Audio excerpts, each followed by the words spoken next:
Three, two, one. Hello, my future girlfriend. This is what I sound like.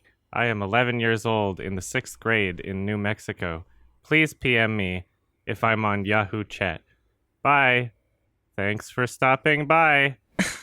Who is this? Exactly. What? I figured that meme would be way too fucking old for you guys, but anyway. Yeah. It's called who's Kid the Blounce. user? Very lost. Right over me. There was a website. We're Sardonicast, by the way.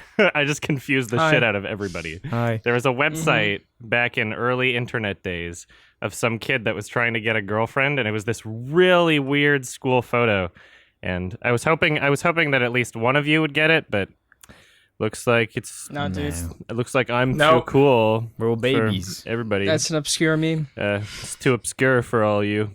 You can find it on Yeah. YouTube. Anyway, I'm Adam from Your Movie Sucks. I'm Ralph from Ralph the Movie Maker, youtube.com/Ralph the Movie Maker. Okay, we get it. I'm Alex from I Hate Everything, and we're joined by... I'm Quinton Reviews from youtube.com/Quinton Reviews Kitchen Sinks. Nice. Mm. Is that really your... Put that promotion in. I've been dying to ask this question. Okay. Is your channel called Quinton Reviews because your name is Quinton? No. This is the most awkward podcast. Starting strong. No. No. Okay, so no. Elaborate. So I actually wanted to ask a question to you guys. It was always funny when I started the channel. Mhm. I wanted to have a title that was like a series title, you know? Mm. Mm-hmm. And so, the correct answer is that indeed it was that I was like Quinton Reviews. It'll be like the start of a sentence. So it'll be like Quinton I see. Reviews this movie. Mm-hmm. And it was a really surreal day when people started to refer to that as my name. Did you guys ever have that moment where like I Hate Everything went from being the title of something you worked on to being what people called you? Yeah, Yeah. I own it Yeah. though. I'm like, Yeah, I I'm remember YMS. I'm the YMS guy. I don't even mind. Yeah, Yeah, I own it too. I don't give a Nothing I wrong shit. love it. When did you start the YouTubes? Oh, so I did a couple videos in 2013, when I was 16 years old, and those were very embarrassing because I was 16 years old. So you won't find those, but after I graduated high school, I started doing them again, and that was in January 2016 was when I did my first modern video for the channel. Ah, What was that? did anybody hear that noise? Yeah. No, well, I didn't. Ah, whatever. What was what? It might not show up on the recording. Are we in It's- unfriended right now? Uh-oh. The glitch just typed. It's a Skype ghost. Yeah, there's The a really weird glitch just glitchy typed. noise. Dude, this is Darknet. You know, I think in the trailer he said it was dark web, and then they... He did. Because In the movie, it's Darknet. Well, I was yeah, like, what the fuck? 'cause the original That's the only reason I title- saw this movie. is for the that original line. title wasn't Dark Web, it was Unfriended Game Night, but then Game Night came out, and then they decided, oh, what's a cool title? Oh yeah, it's about the Darknet, let's name it Darknet, but then they're like, Darknet sounds kind of lame, even though we already filmed the movie and they only ever say Darknet, so they changed the trailer to Dark Web, so that the title could be But why Dark not Web. change the movie then? I don't know. Change the movie to Dark Web. I don't know. They already did half the work. Who here saw that movie, by the way? If we're going to talk about that, because I did. Not me. No. Not me. Okay, just Oh, Ralph. that's sad. Oh. And it's great. I mean, there's not much to talk about because I don't want to spoil it for you guys. Yeah, sure. You know, 'cause there's There'll lot of be a twists and review out turns. anyway. Let's From you? Yes. Well, at least I'm looking forward I to mean, that. Lovely. yeah, it's I'll come out with a quickie at some point soon, but I'm thinking I might want to do something more when it's out because it is It's equally as frustrating as the first film. I can't believe they released that in Yeah. a theater, honestly. Watching so it, I'm funny. Like, this is the cheapest and laziest movie I've seen in a theater in a long time. Hot and yet they chose garbage. to release it. Hot garbage. And it relied on a gimmick that people got sick of That's after why the first Unfriended. I- So I didn't want to pay money for it. You know, I don't want to pay money to that kind of shit because it didn't even look funny to me. Was it funny at least? It was hilarious Did you have for a good me. it was time? just, I thought it was boring. funny. It's a movie that's Okay. Oh, like this. You know what? There's some funny stuff in it, like the hacker guy having like he has a pitch shifted voice that's like really deep, Right. and it Oh, sounds yeah. fucking hilarious. and how like the hacker guy whose identity is supposed to be secret uses face cam. Yeah. He's using FaceTime for Oh, no man. reason. The Facebook messages that can delete themselves. And for how some like reason, apparently which nobody doesn't owns a exist. phone and they can't text each No. other any of this shit. It's like, oh no, the hacker can see my screen. I can't No, tell that- anyone what's going on. Just fucking text them. The hackers are watching the whole time. Yeah, All right. anyway, we're spoiling sorry. too much, Yeah. but yeah. Point is, it's a great movie. Check it out. What now? Yeah, you really sold me on it. What I've always struggled with as of recent, I guess, is that I don't really do hot takes anymore because they don't do as well on my channel. So it's kind of hard to justify going to see a movie that I know is going to be terrible, but it's probably going to do well financially, you know? Yeah, Well, I get that. Jason Blum movies are almost guaranteed to do well financially because they're so fucking cheap. You know? Yeah. Which is a good thing if the movie's good, but Yeah. I mean, it's a mixed bag. Sometimes you get Whiplash, and sometimes you get Unfriended too. Yeah. And then Once in sometimes you a get once Get in a Out. blue moon. Yeah, it's a business model that does help some filmmakers break through, but it allows for a lot of shit. Yep. So People love it. yep, Do you they guys ever get sick of going to the cinema? 'Cause No. Sometimes I find it just such a rigmarole. I don't know Yeah? how close it is to you, but I have I to don't know what drive that for word like means. 30 minutes. A rigmarole? That's a British word. It means it's Yeah. like a faff. It's a what? It's a faff. Do you know what a faff is? Oh no, you're using more British words. Oh, that's even worse. I A hassle. Oh, yeah. Okay. Now Yeah, you're Um, speaking my language. There we go. Yeah, because you spend 30 minutes driving there. You got to find a park. You get inside, and then you have to sit there for 30 minutes while the same ads that you saw the last time play. I don't Oh, know if yeah. this is the same. That's always fun. as Yeah. you guys. I hate You that just get shit. just so sick of it. And then if the film sucks, it's like, well, I just it's money and time wasted. go for a piss usually when the ads are playing. So Yeah, don't me know. too. I just get there. I get there I, like, usually late get my drink or because whatever. I'm like a 5-minute walk from the theater, so I just Actually- show up, See, there you do go. my movie pass thing. I love movie pass, by the way. I think it's fantastic. And then I just go to the theater and just chill out. I sometimes find the trailers to be a little comforting, actually. The repetition of them. The fact that it's like the one part of where you can just riff it with your friends kind of more loudly than normal. Yeah. Yeah, that's So what's it's like- cool about it. That's what I like Yeah. about that. Depends on the trailer for me. Yeah, some are sure, just but you always get an audience obnoxious. reaction, which is interesting. And I live in like a small state, so I really love the weird hokey ads you get at the start. Like I know Ralph, of course. Like Oh, yeah. what was it, the couch guy? Oh, What was Jordan's it? Furniture. And he told us about how the IMAX seats are made out of Tempur-Pedic memory foam, and that you can get it in the sofas he's selling outside the theater. It's fucking great. I love that. I love that place. It's definitely a must see if you're in that area. Mm-hmm. It's awesome. I can deal with the trailers, but it's the endless car adverts. I don't know if it's like that for you Yeah. guys, but it's like these ridiculous car adverts with these huge budgets that sometimes have better special effects than the film Yeah. is about to play. And then they play them for forever because it's like, well, we spent all this money on this car ad, so Yeah. they'll play them for an entire fucking year. Most of the Fuck. time, the car ads disguising themselves as movie ads look better than the movie ads. Yeah. yeah, Well, some of them. Yeah, I feel like every fucking car ad is one of those. It's a commercial where you can, well, not every single one, but so many of them you don't even know it's about a car until the end because it's trying to advertise a lifestyle or a personality. Like, oh yeah, this is like a Yeah. hip, trendy setting, environment, friends, blah blah blah. Oh, bam! At the end, it's a car, or like you're in the outdoors, camping, family. Oh, bam! It's an SUV. You know, like. Because we've run out of ways to advertise features because every car basically does the same thing, except maybe Tesla at this point, which they don't even need to make those kind of ads because people are hyping it up by themselves. You know, where's the at this innovation point, well- in the industry at this point? that's advertising though. It's never been about the car. It's about making a memorable ad, and then the car is like just a part of it. They'd be able to advertise features if they had features to advertise. You know, that should be the Sure. selling point. But who gives a fuck about the features? Not really. I don't care. It all does the same shit, like you said. So you might as well just make a memorable ad. Elon Musk gives a shit about the features, Ralph. Sure, and that's why Elon Musk is the best, but I can't expect everyone to be Elon Musk. They keep directors employed, these silly ads. So God bless them. When you guys remember an ad that you saw for a car, do you remember what car it was, or do you remember every other element of the ad? And then you're like, wait, what car were they even advertising there? I think I would if Yeah, I was a that- car I usually person. remember. You know? Yeah, exactly. If I usually- if I that's a gave fair a shit point. about cars, then I would totally remember. But I don't. I have something that gets me from point A to point B, and it's dependable, and I'm happy about it. It's not new, it's not fancy, it's a hand-me-down, whatever. Yeah, it's simple. You want the bare bones car, but then they advertise, like you said, the lifestyle. Oh, if you're a mom with 2 kids, get this van. And it works. It always works. Yeah. You see fucking all the moms have that van, and then all the cool Yeah. dads going through a midlife crisis have some fucking convertible. If you're a fucking They market freak, it like get that. the Honda Element. Drive around a fucking Yeah. cube. Yeah. And if you want your car to explode, you get a Tesla. It's not going to be aerodynamic or anything.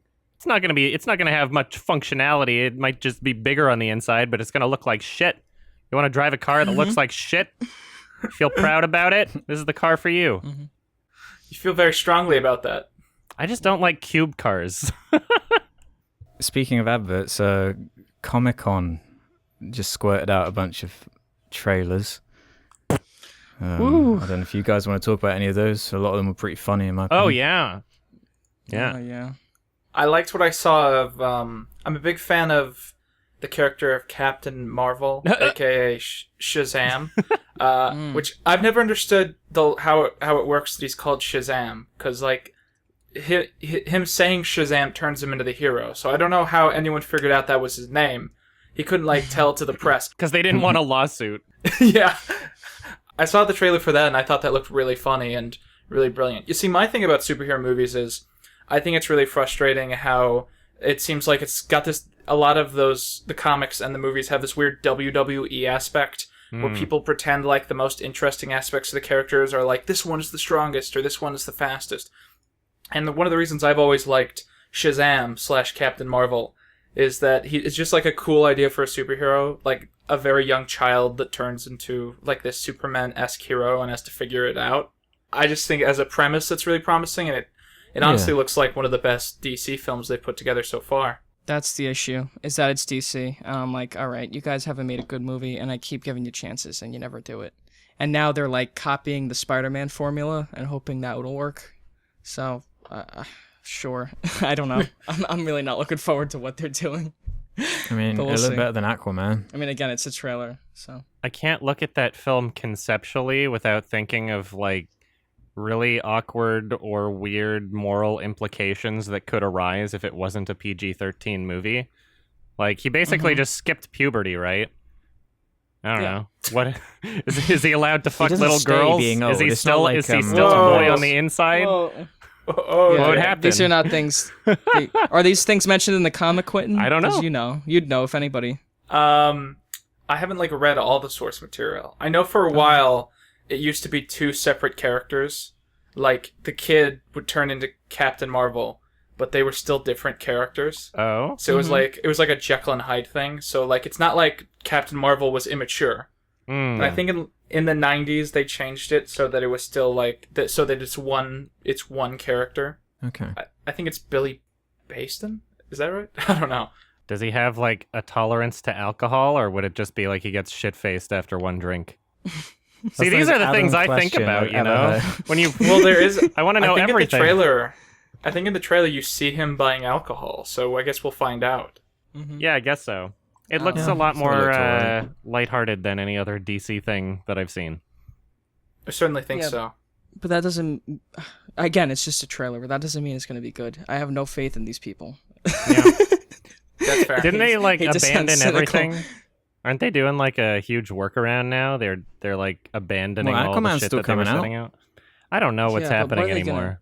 Oh man, what do you think of Aquaman? Quinton? It looks 'Cause hilarious. That That was the one trailer I didn't get to watch because I don't know if I mentioned this, but I was on vacation the couple days before this, and there's an interesting story that I'll tell later about that. Okay, cool. But the poster is hilariously bad. It's like tinted blue, and there's like these stock images Yeah, the of Getty 3D images sharks. sharks. yeah, there's some good Like- images. Special effects that look like it looks like something from like one of the bad Jaws sequels that no one talks about. Yeah. Yeah. I mean, you haven't seen the trailer, but as someone who has, I can say that the actual film looks just as bad, if not worse. It looks terrible. I'm hyped for it. Oh yeah, that's something that I could actually see because it looks funny. Like, why would you Yeah, even make yeah, a film exactly. about Aquaman in the first place? He's a meme. Yeah. Everybody hates him. For like, the meme. Every single pop culture reference to Aquaman post, like, 1960s has been like, haha, what a fucking lame superhero. Yeah. You know? Like I him love and how they Kite tried Man to are make him almost on the cool. same level. Yeah, Yeah, they what the they fuck? tried to overdo it. They should have just like they're owned really it. compensating. They should have It's just... like Yeah, a movie yeah. compensating for having a small dick. It's just like, look how badass he is. It's Jason Momoa. He's got no shirt. It's so He's funny. a badass. Look, he's got a big beard. It's like Aquaman still fucking sucks, dude. There's nothing you Yeah. can do to make me not laugh at this They're character. trying to 'cause he's use a every joke. superhero He talks that to they fish. have. His But they're- powers. He some of talks them are to kind of fish. lame. I think you can make a good movie out of it. I just don't think the direction they went is the direction that they should have gone. I don't know. Mhm. I don't know how you make a good movie out of it unless you make it like 22 Jump Street or something, where it's Yeah, just that's like what I was a thinking, total if joke. It has to be so tongue-in-cheek, yeah. But Yeah. that doesn't fit with the rest of it at all, right? What they're trying to do with the Yeah. Justice That's what's League. weird It just about doesn't fit, Shazam. so And you that's can't do it. And that's the problem with the cinematic universe for me. I talked about this in my very in the moment review of the latest Avengers film, which I don't even know if I agree with my review anymore, but I talked about the fact that, like, I think the biggest problem with comics is that there were these superhero events that made the universe so consistent that a lot of cool comics were just like copy and paste in terms of the formula and tone of other comics. Like, all of the DC comics set in New York have to keep within the same continuity, you know? Mm-hmm. And I feel bad for filmmakers trying to make interesting stories within the DC universe, knowing that they also have to, they have to stick to all the other previous movies. Like, you couldn't see Justice League and then make a good Aquaman movie. Like, you don't have the artistic freedom to, I think. Yeah.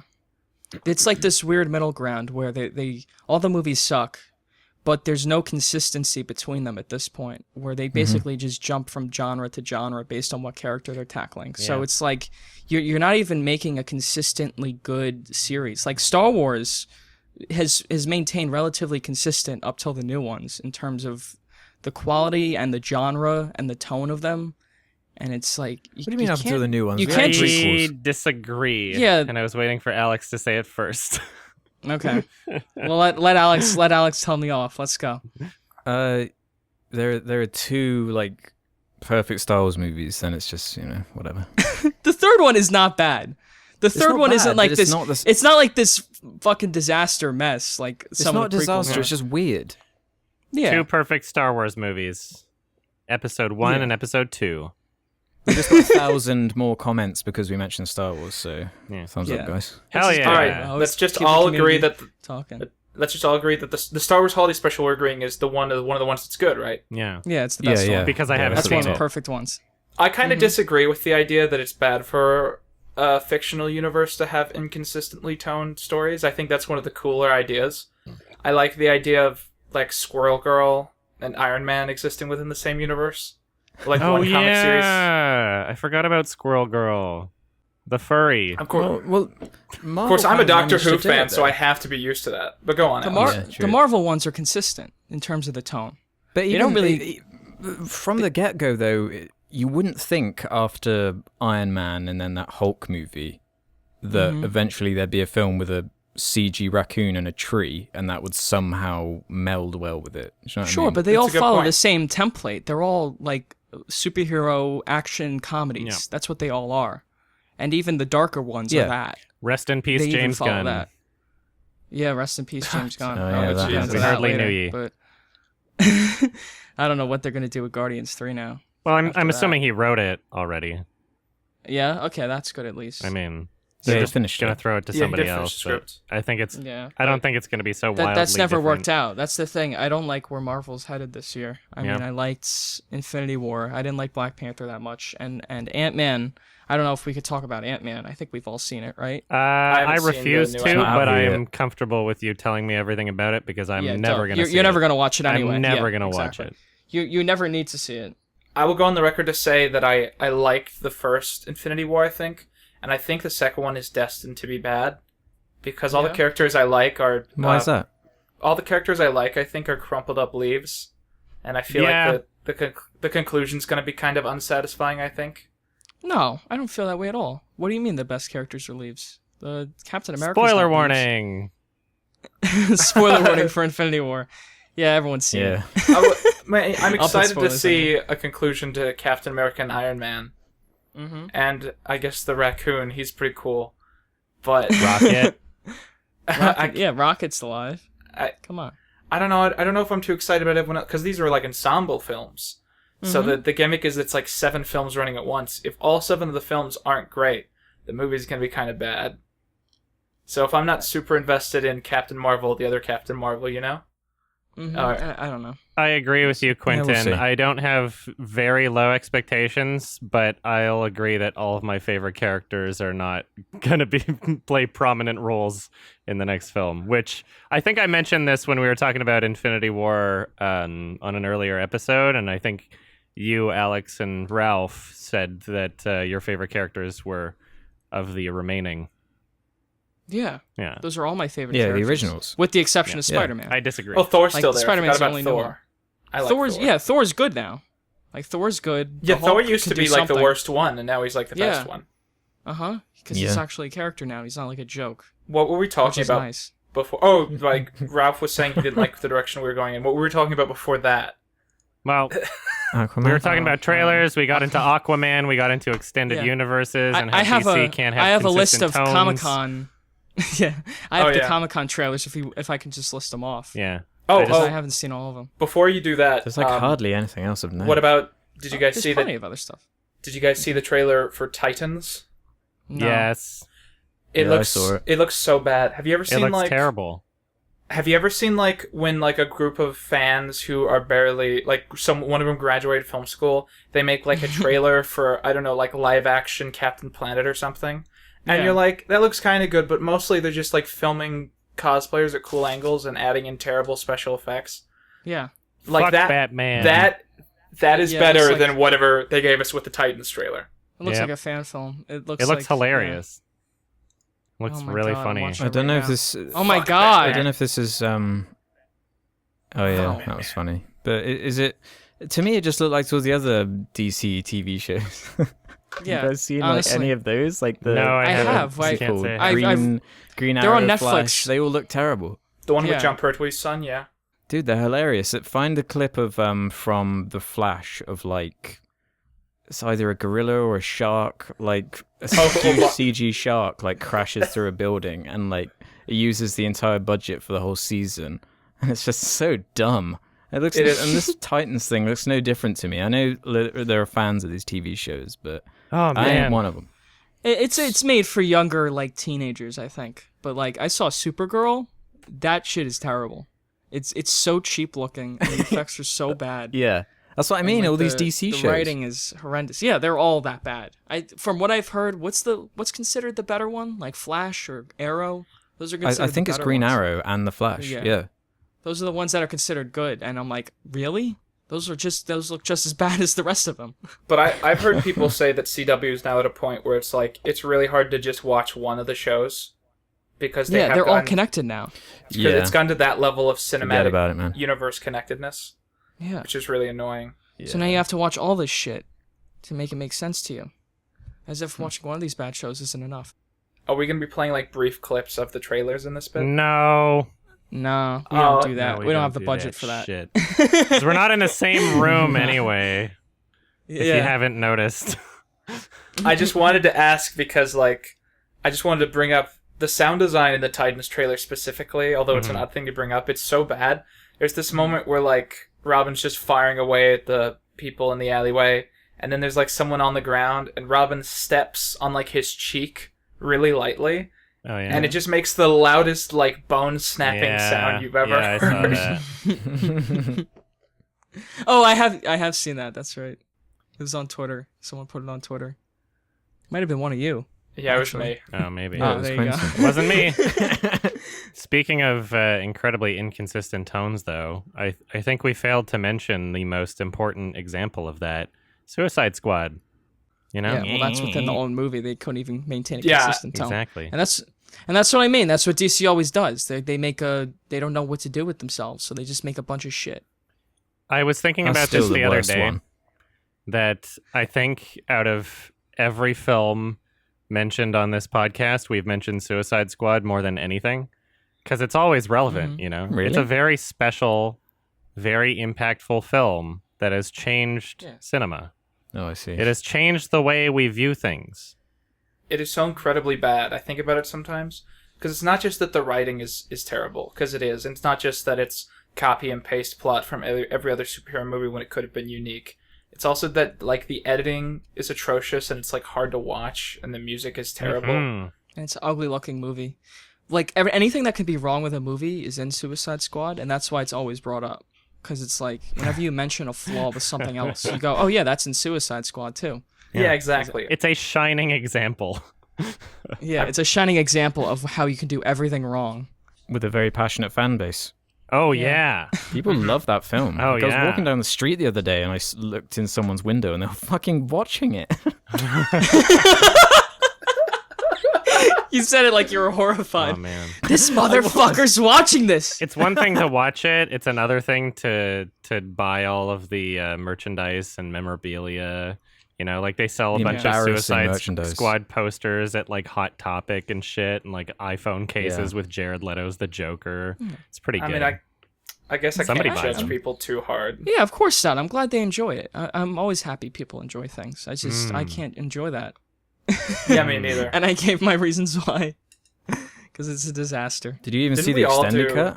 oh, God. Oh, I extended did see cut? the extended I cut. forgot that There's an existed. extended cut? Yeah, of course. Yeah, They like do the that Zack with every Snyder cut? fucking 30 more minutes. DC movie that exists. I didn't even know there was an extended cut. It's Yeah. a marketing strategy so that when it gets really terrible reviews in theaters, people will go like, "Oh yeah, but the extended cut will fix everything. It'll totally make a different movie, guys." And it's usually worse. Yeah, It just makes the more. movie longer and It's adds just nothing. more Yeah, it's just bullshit. more of the same crap. Yeah. Yeah, there are still people begging. Oh, I thought Batman v Superman was like... I didn't see the original cut, but I think I sort of gleaned what was and wasn't there. And I felt like... I feel like there's like a good movie hidden in Batman v Superman. I like a lot of it. I kind of like the fight between the characters, how it's sort of set up in a way where they're both right and they're both wrong. I just hate, I hate Lois Lane, the movie, you know? Yeah, her whole subplot was the most boring thing. And she did nothing. Yeah, and I feel like even if the extended cut adds in more cool stuff that I like, you know, like the morality, there's that whole morality thing with Batman, like basically, you know, marking people so that they can be killed in jail. Like, yeah, that's a big question, morality. I thought that was kind of interesting. Even if I like that, the extended cut doesn't take out scenes with Lois Lane, you know? Yeah. No, And it makes looking it back longer. on it, Batman vs. Superman's one of the better ones. Not saying it's good, No, but there are things like that, like you said, with potential. There was It's got a really couple good... of decent moments, but it's Yeah, it pretty does. painful to watch still. There's some well shot stuff in it I like. I agree. I think when I think of the characters in terms of being, like, when I think cinematic Superman, I don't think Christopher Reeves. I think that shot of Superman flying down with the thing he's carrying over his head. I can't remember what it is. Oh, the rocket ship that he's, like, saved. Oh, When yeah. I think of Batman, I honestly do think of Ben Affleck in the suit. I think he fills it out really well. No, you lost me there. So you think like the best version of Superman, what you picture Superman in your head is Henry Cavill carrying that CG spaceship? I can't agree with you there. I don't see it. Cause that shot was like fucking miserable looking. Superman looked miserable. Okay. It looked like he was posing for some fucking like edgy teen magazine. I want goofy Superman who like goes around the planet a bunch of times really fast to fuck. rewind time. Oh I love my that God. shit.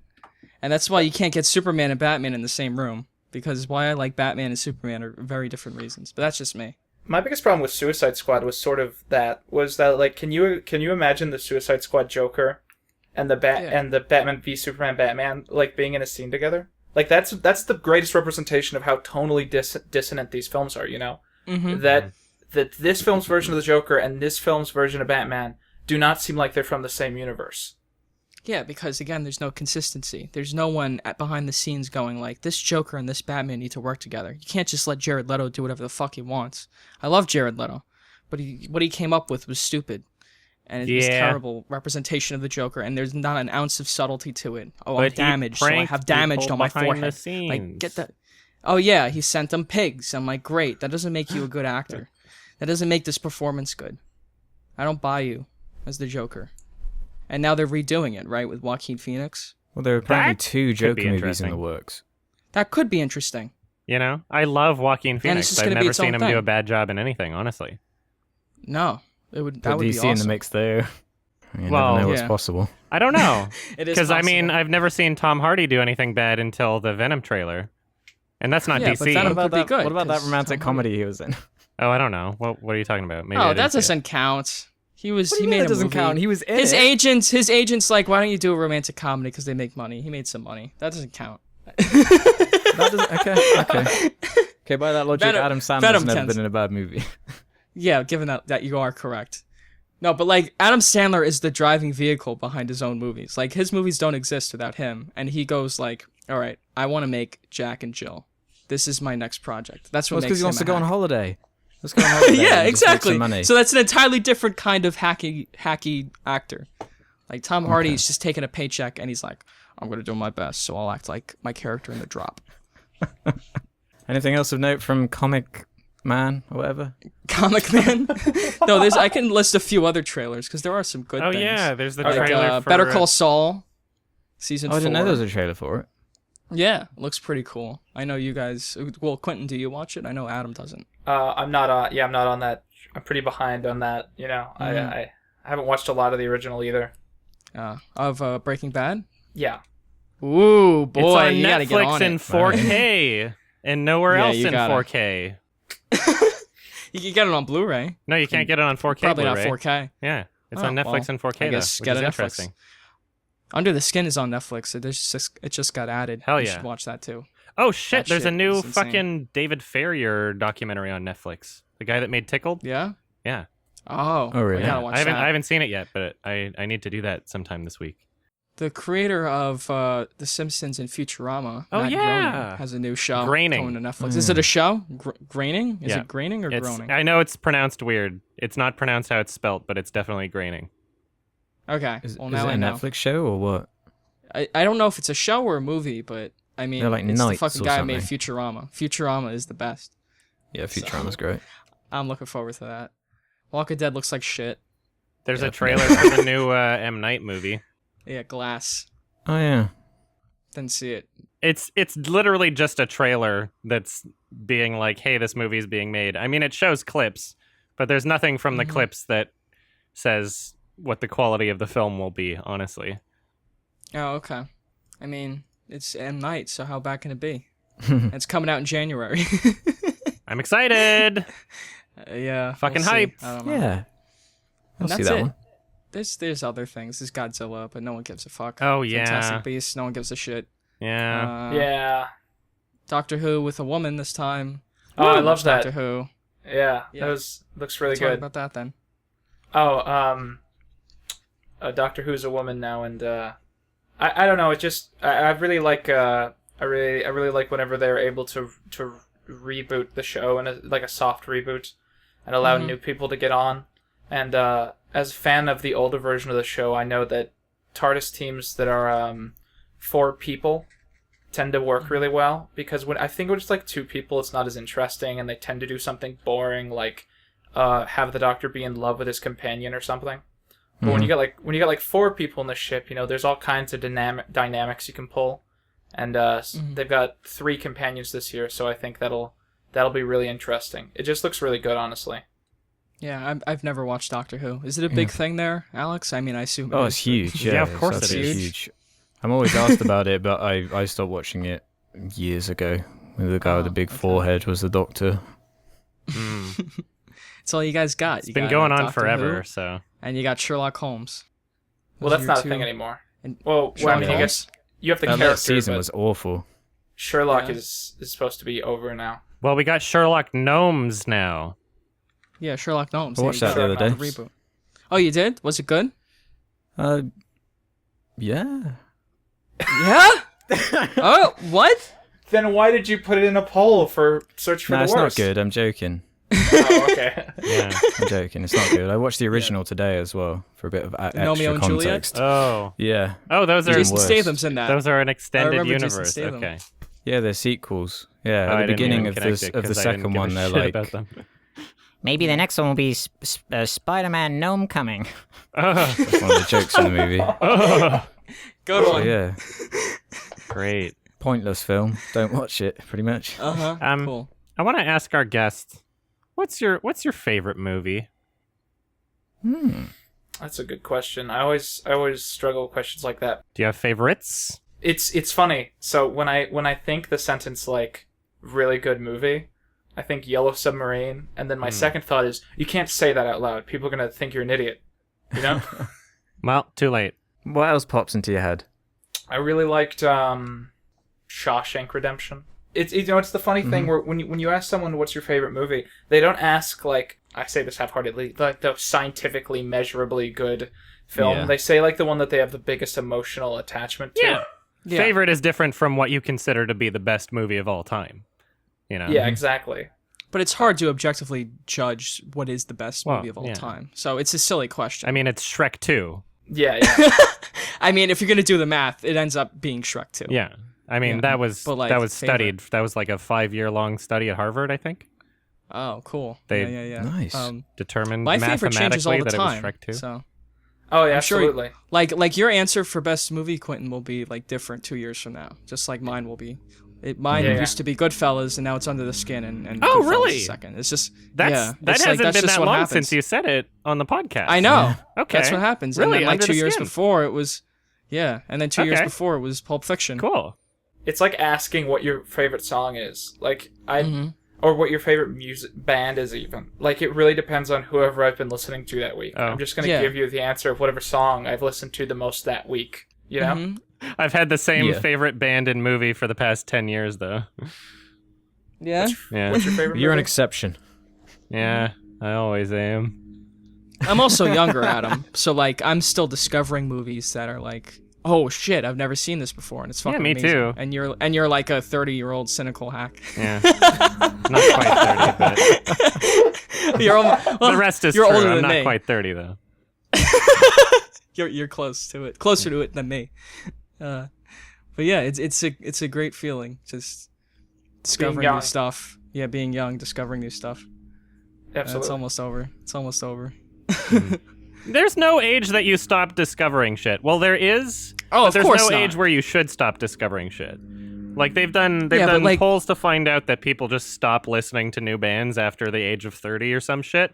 But it's like I don't want to be that guy. I want to keep discovering shit. Of course not. You know, But, it all like, when depends you're on your young- personality too. But I think most people just find a sense of comfort in things that they're familiar with.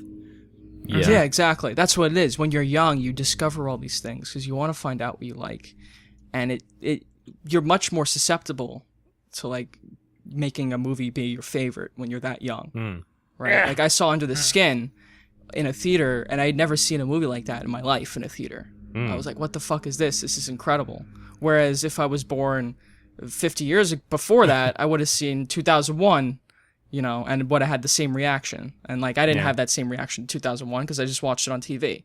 It's totally, you know, Okay. you can't judge it. It's always changing. Yeah, it's all about context as well, and like the atmosphere you live in. Like I watched Citizen Kane recently, you know, and Ebert famously paraded that as his favorite movie of all time, and I thought it was really good. But because I didn't grow up in a context without Citizen Kane, like I don't know if I could ever call it like my favorite movie of all time.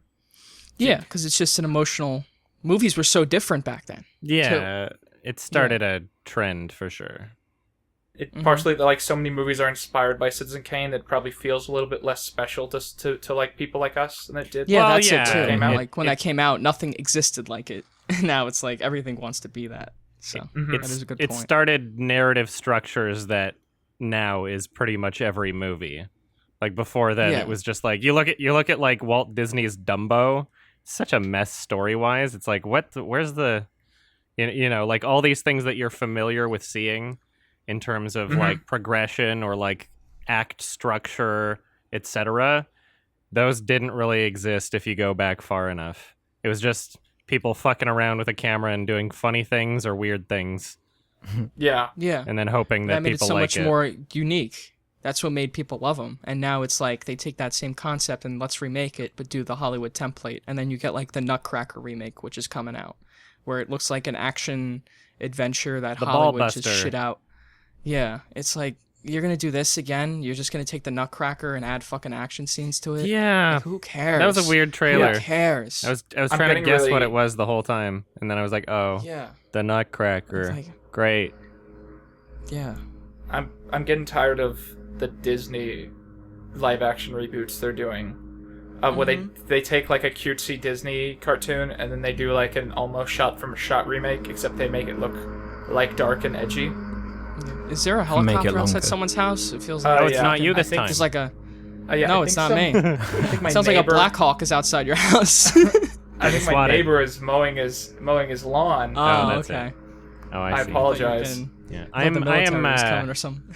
I cannot even express to you how not excited I am for the Lion King Jon Favreau movie. I don't even understand that. It's going to be like 100% animated. What is the appeal? Yeah, quote unquote live action. Money. Maybe they'll throw Mowgli in there. I don't know. And like, it's gonna look fantastic. The CGI is gonna be great. It's gonna be one of the most groundbreaking achievements in CGI ever. But who gives a fuck? Who gives a fuck about the story? I can't wait to hear John Oliver voice Zazu. Yeah. I'm excited to hear Eric Andre, but Oh yeah, what's he doing again? I don't know who he's doing, but Eric Andre's in it. Oh, he's Like, doing he's he's my doing guy. a hyena. He's doing one of the Oh, hyenas. great. Oh, Okay, that'll be beautiful. fun. I love him. But yeah, what bugs me about it is like they didn't completely recycle every cast member. They've still got James Earl Jones because they're like, yeah, it's Mufasa. But I mean, nostalgia. Rowan Atkinson's still alive. Jeremy Irons is still alive. Why don't you get them? Because no one cares about them. They're old. We need John Oliver. And is Beyonce in it or something? James Earl Jones isn't not old. Yes. Just get Kesha and Ariana Grande in it too. Why not? Just get them all. You got the else guy can we from 12 Years a Slave voicing Scar now. Chihithful cool. Elfuljor. I don't know how to pronounce his name at all. Yeah, I don't know how to pronounce his name either. I I'm hope not he even does a gonna good try. I job, don't want to butcher this but guy's name. I don't Great. He think. will do, because he's a great actor, that guy. Yeah. It won't be the same though. I thought a real low point for this trend was, or just in terms of I didn't understand what they were going for, was like the Into the Woods reboot. Mm-hmm. 'Cause Oh, I yeah, was- Meryl Yeah. Streep. I didn't even Um, know that was anything beforehand. Well, it was a musical, and I always thought the appeal of Into the Woods the musical and Sweeney Todd the musical, because it's like the same guy, James Lapine, I think. Mhm. I thought the appeal of them when you watch the recordings of them from the 80s, the gimmick is that it's like really dark, but it's presented in a really cutesy way. Like Sweeney Todd has this almost like Donald Duck presentation, but it's about this guy murdering people and making them into pies. And Into the Woods is presented like this cutesy Disney fairy tale. And then these people come in and they're like, well, what if we take those plays and we adapt them and we make them look dark and gritty? Wouldn't that be clever? And I'm like, no, you just took the clever part out. Yeah. Why'd you do that, you know? The tone is what makes it so unique. And then they just like, oh, let's make a generic, dramatic. Johnny Depp. It's yes. dark! Johnny Yeah. Depp, pale, The reason why this is happening is because the executives fully understand that nostalgia cash grabs are sellable. And so, Yeah. especially, after Toy Story 3 showing like, oh no, the characters are getting old now. And ever since then, Yeah. it's been, we're getting the new Christopher Robin movie. Like, oh no, he's old and Pooh's old. Isn't it so sad? Like all your Yeah. childhood isn't a part That's- of you anymore. You're old, audience member. You're getting old. Yeah. It's insulting. It really is. And so how do you transform a kids movie into a movie that's aimed at older audiences? You just make it darker and grittier, kind of. But kids can watch it 'cause live there's a action. cute- Cartoons aren't for Yeah. adults. Yeah. You have to make it live action. Yeah. Fuck that That's the new noise. thing. Like Winnie the Pooh should not be live action. I'm sorry. Most of these things shouldn't be. They work actually as think- animated things. I think that looks kind of cute. I'm really Winnie hyped the for Pooh, that looks like total manipulative fucking garbage for me. And I like Winnie the Pooh. I grew up watching Winnie the Pooh. So it's like the Disney executives are like, we need a live action Winnie the Pooh movie. What kind of fucking crap can you come up with? Get Ian McGregor in it? Sure. He's a star. People like him. And let's just make it. Like, there's no one was inspired to make that movie. It just exists now because they had a mandate. And that's why I can't stand what Disney's doing now. that. I think it looks good. We need a dark and gritty reboot of Barney.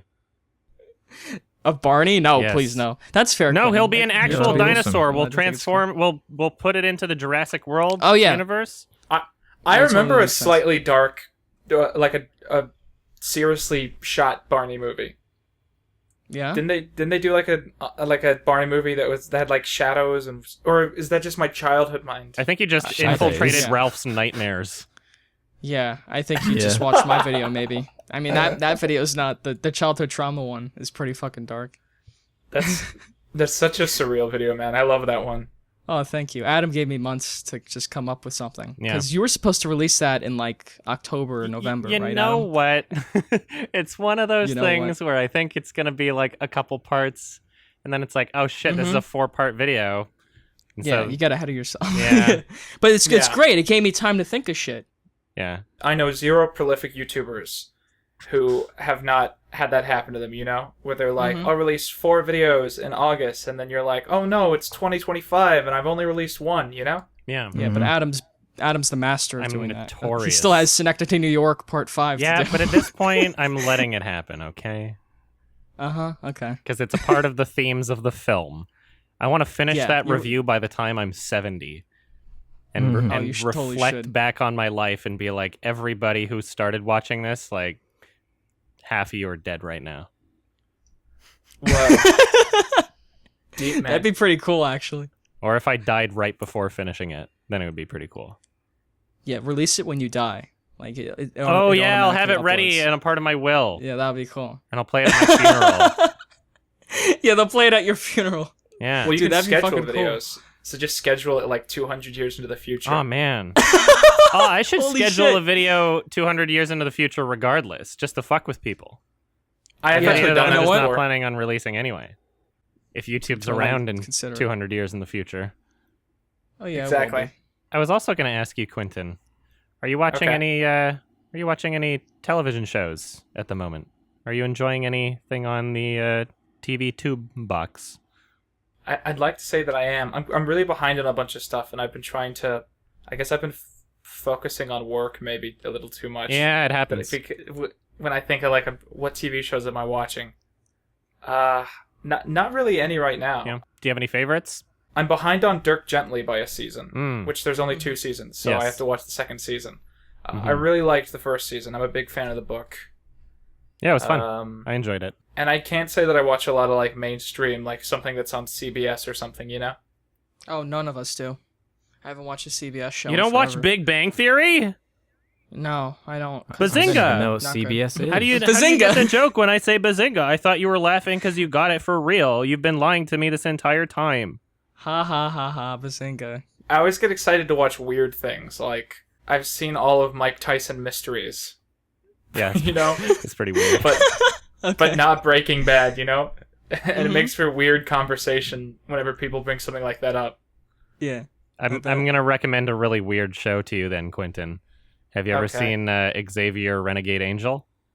I've never even heard of that. Okay, well that's my recommendation for you. Report back to me in a week. And I don't know. Twin Peaks season 3. That's another great. Oh, one. man. I did watch Twin Peaks. You see, that's the thing. I always think of these as like something I do in a week. I forget that I've... but I watched the new Twin Peaks, of course, as that was coming out, and I thought that was really brilliant. Yeah, it was pretty fucking awesome to see stuff like that on TV. The black and white episode is amazing, where like the nuke goes off, and there's Yeah. like this fucking frog that goes in this girl's mouth. It's crazy, this show. So I'd It's- recommend that too. It's really different from anything else. Yeah. It's David Lynch, who I think is one of my favorite directors. Mm. Me too. Same here. We've watched one of his films here, Wild at Heart. The best. Alex wanted me to remind him to ask me about my facial hair.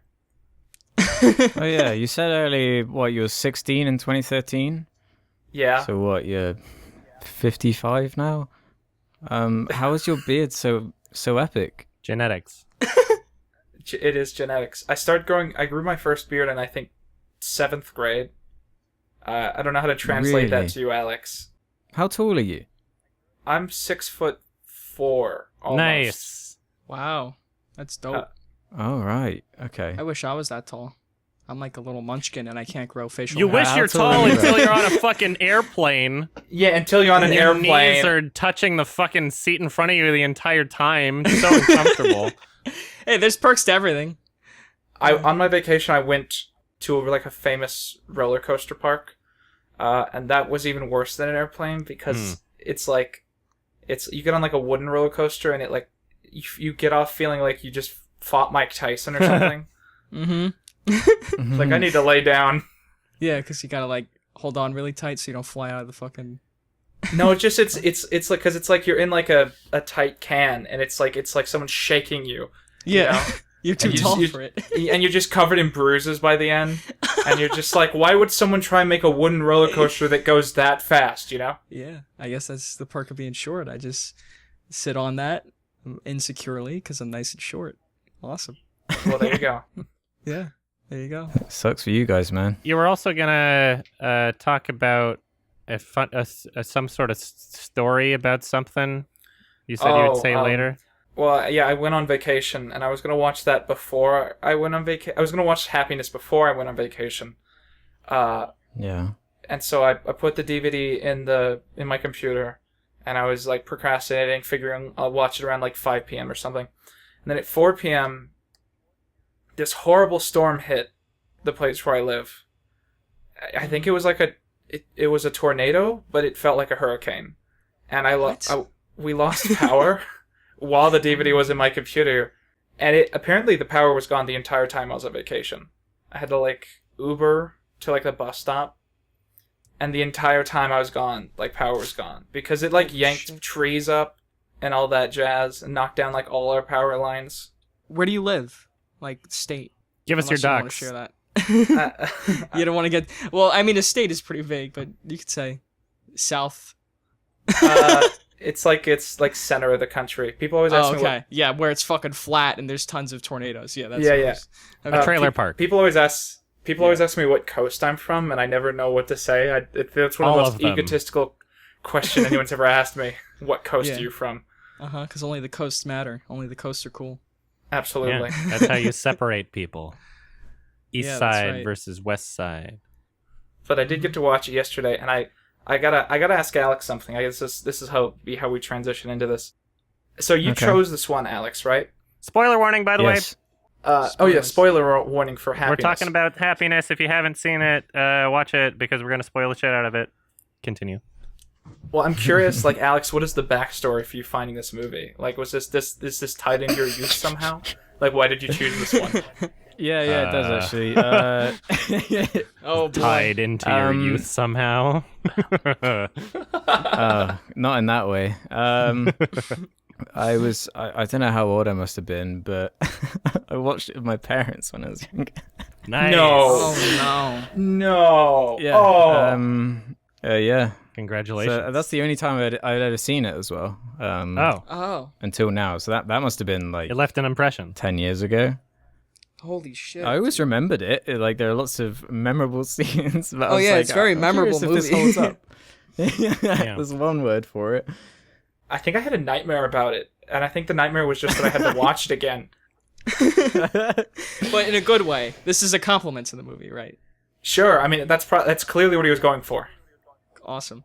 Alex, you want to tell us the plot? Thank Yeah, you. let's give some context to what this film is. So Happiness is a 1998 film by Todd Solondz, I think you say his name.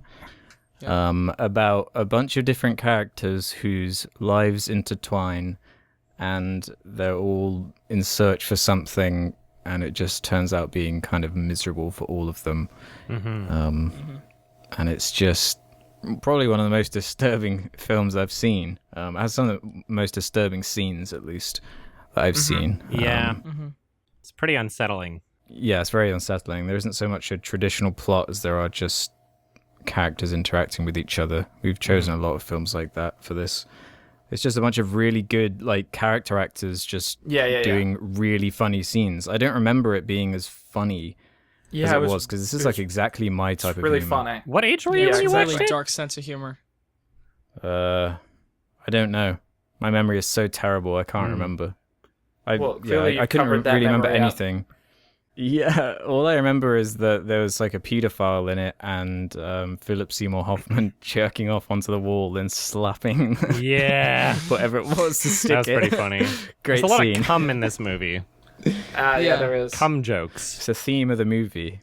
I was gonna say it's so hard to like jump into the nitty gritty details of like that kind of stuff without people like getting freaked out. Like why did you watch this? You know.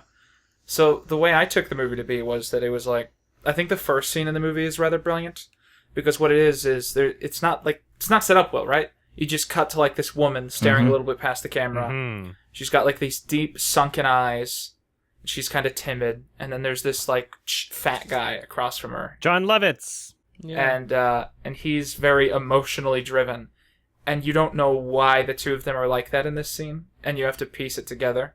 So what you're given like a first impression of these characters, and you're expected to get comfortable with them without exactly knowing what's happening. Mm-hmm. And I think that's sort of what the rest of the movie is.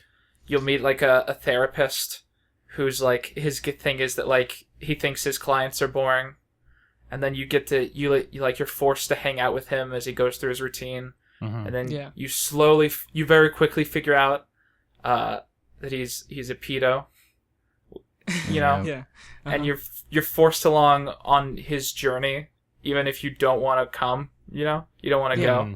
You don't want to come? Jesus Christ! Thanks for saying it, Alex.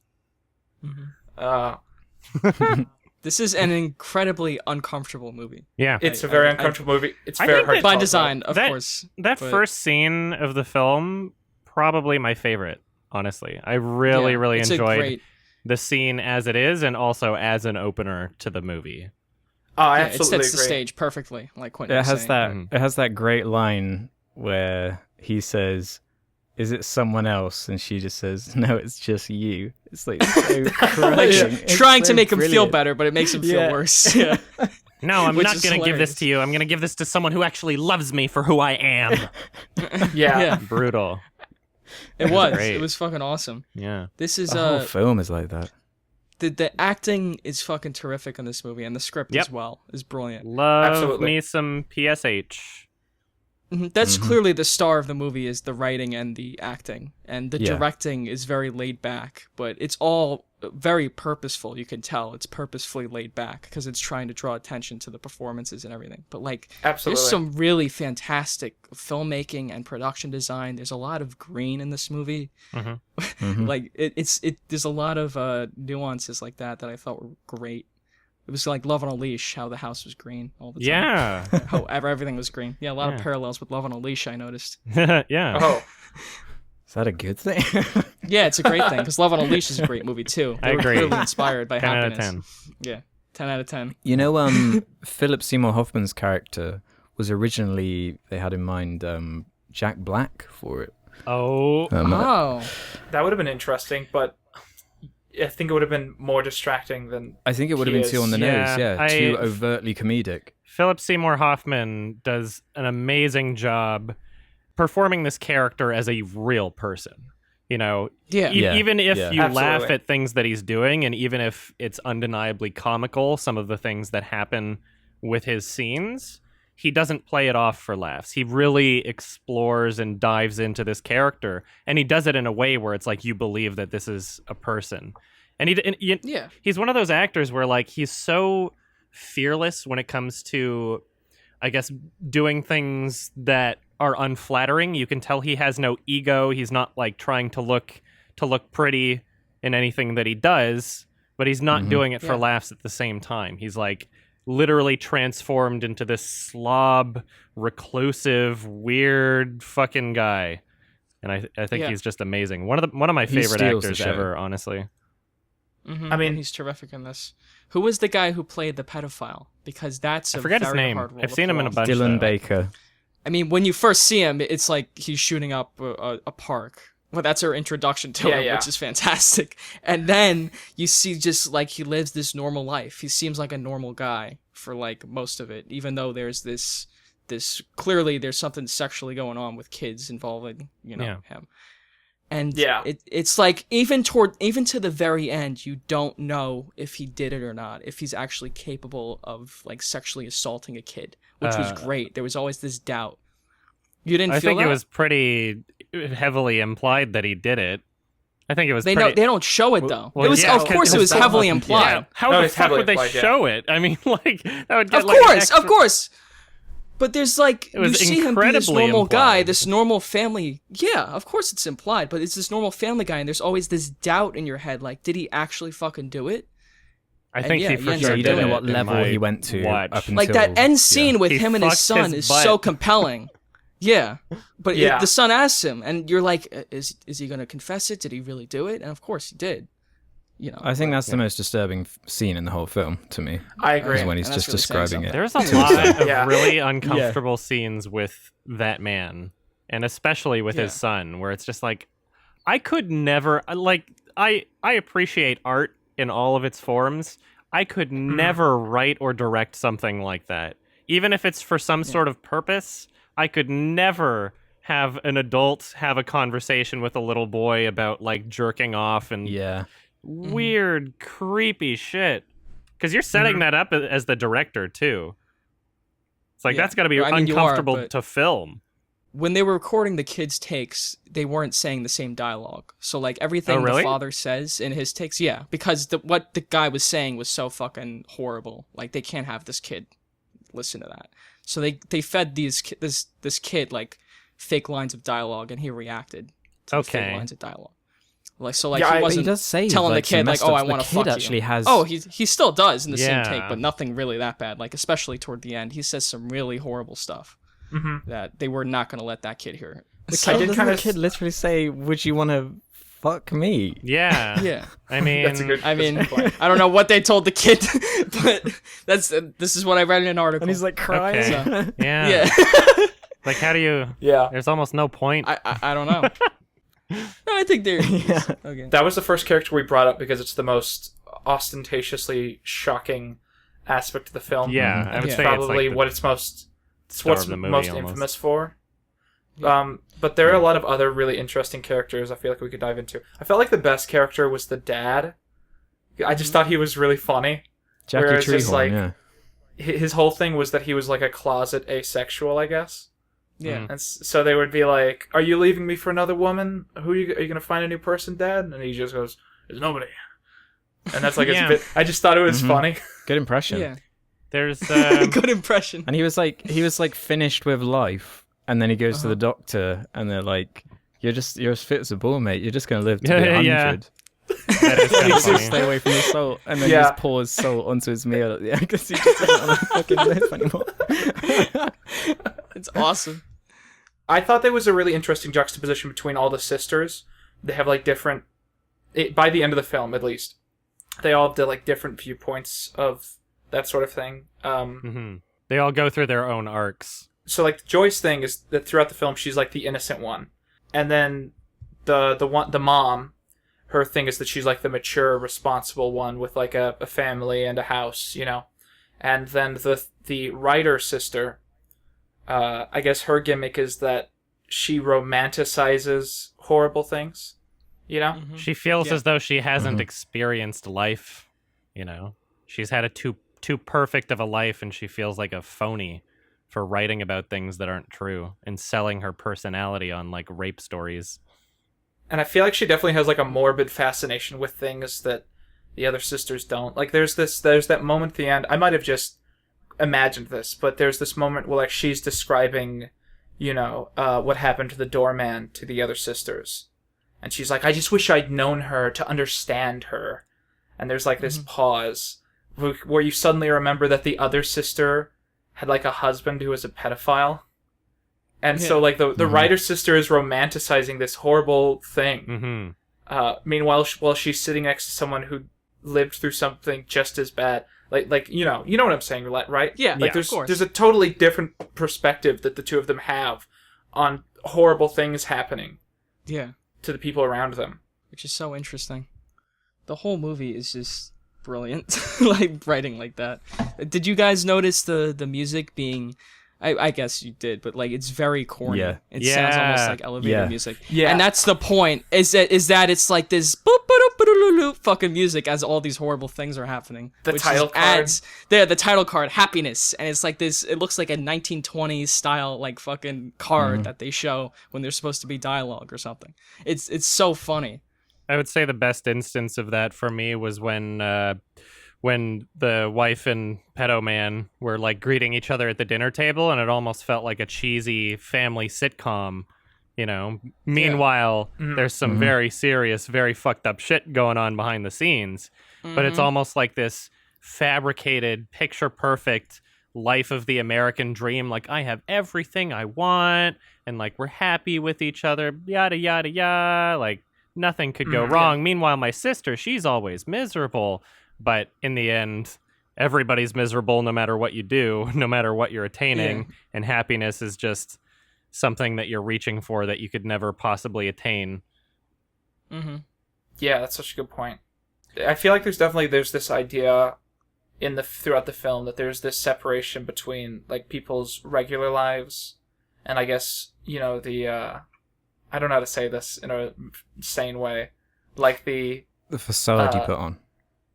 Yeah, the facade you put on, or even like there's the character of Philip Seymour Hoffman.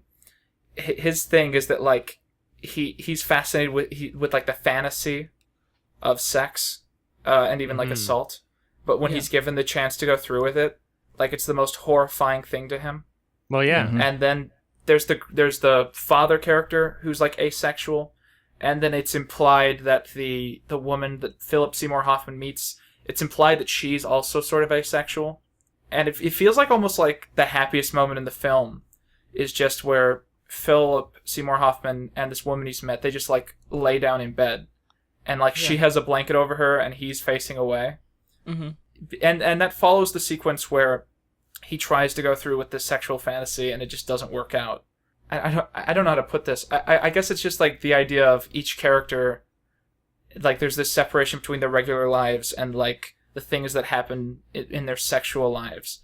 And a lot of the wires in terms of their happiness seems to come from the horrible things that happen on either side. You know what I mean? Like, yeah, I know totally what you mean. It's totally making fun of this romanticized version of relationships and sex that we have, where it all goes perfectly without a hitch. But the truth is, everyone has their own fucked up past having to do with sex and romance.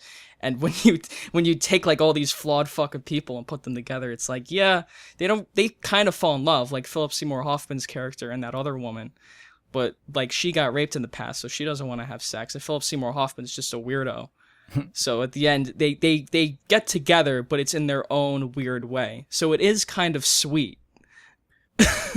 Sort of, yeah.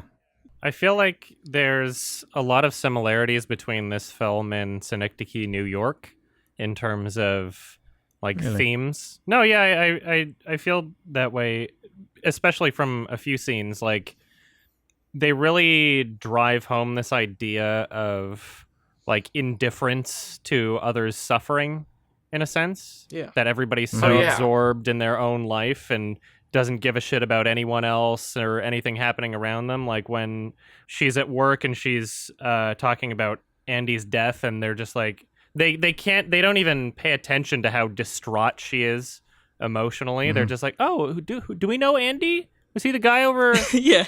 Like they don't give any kind of a shit about what it means to her. They're not trying to console her in any sort of way. Everybody's just an asshole concerned with their own lives. Yeah. And just very indifferent. Who is that to guy? How does he else. fit into my life? Yeah. Yeah, If they're only exactly. It was concerned so about themselves. weird. It's fantastic. But There's a lot of great but lines truthful. like that, like where someone just like walks up to someone and then says like the meanest thing possible, and then disguises it as like a compliment. Like, you know, the scene with two of the sisters at the beginning.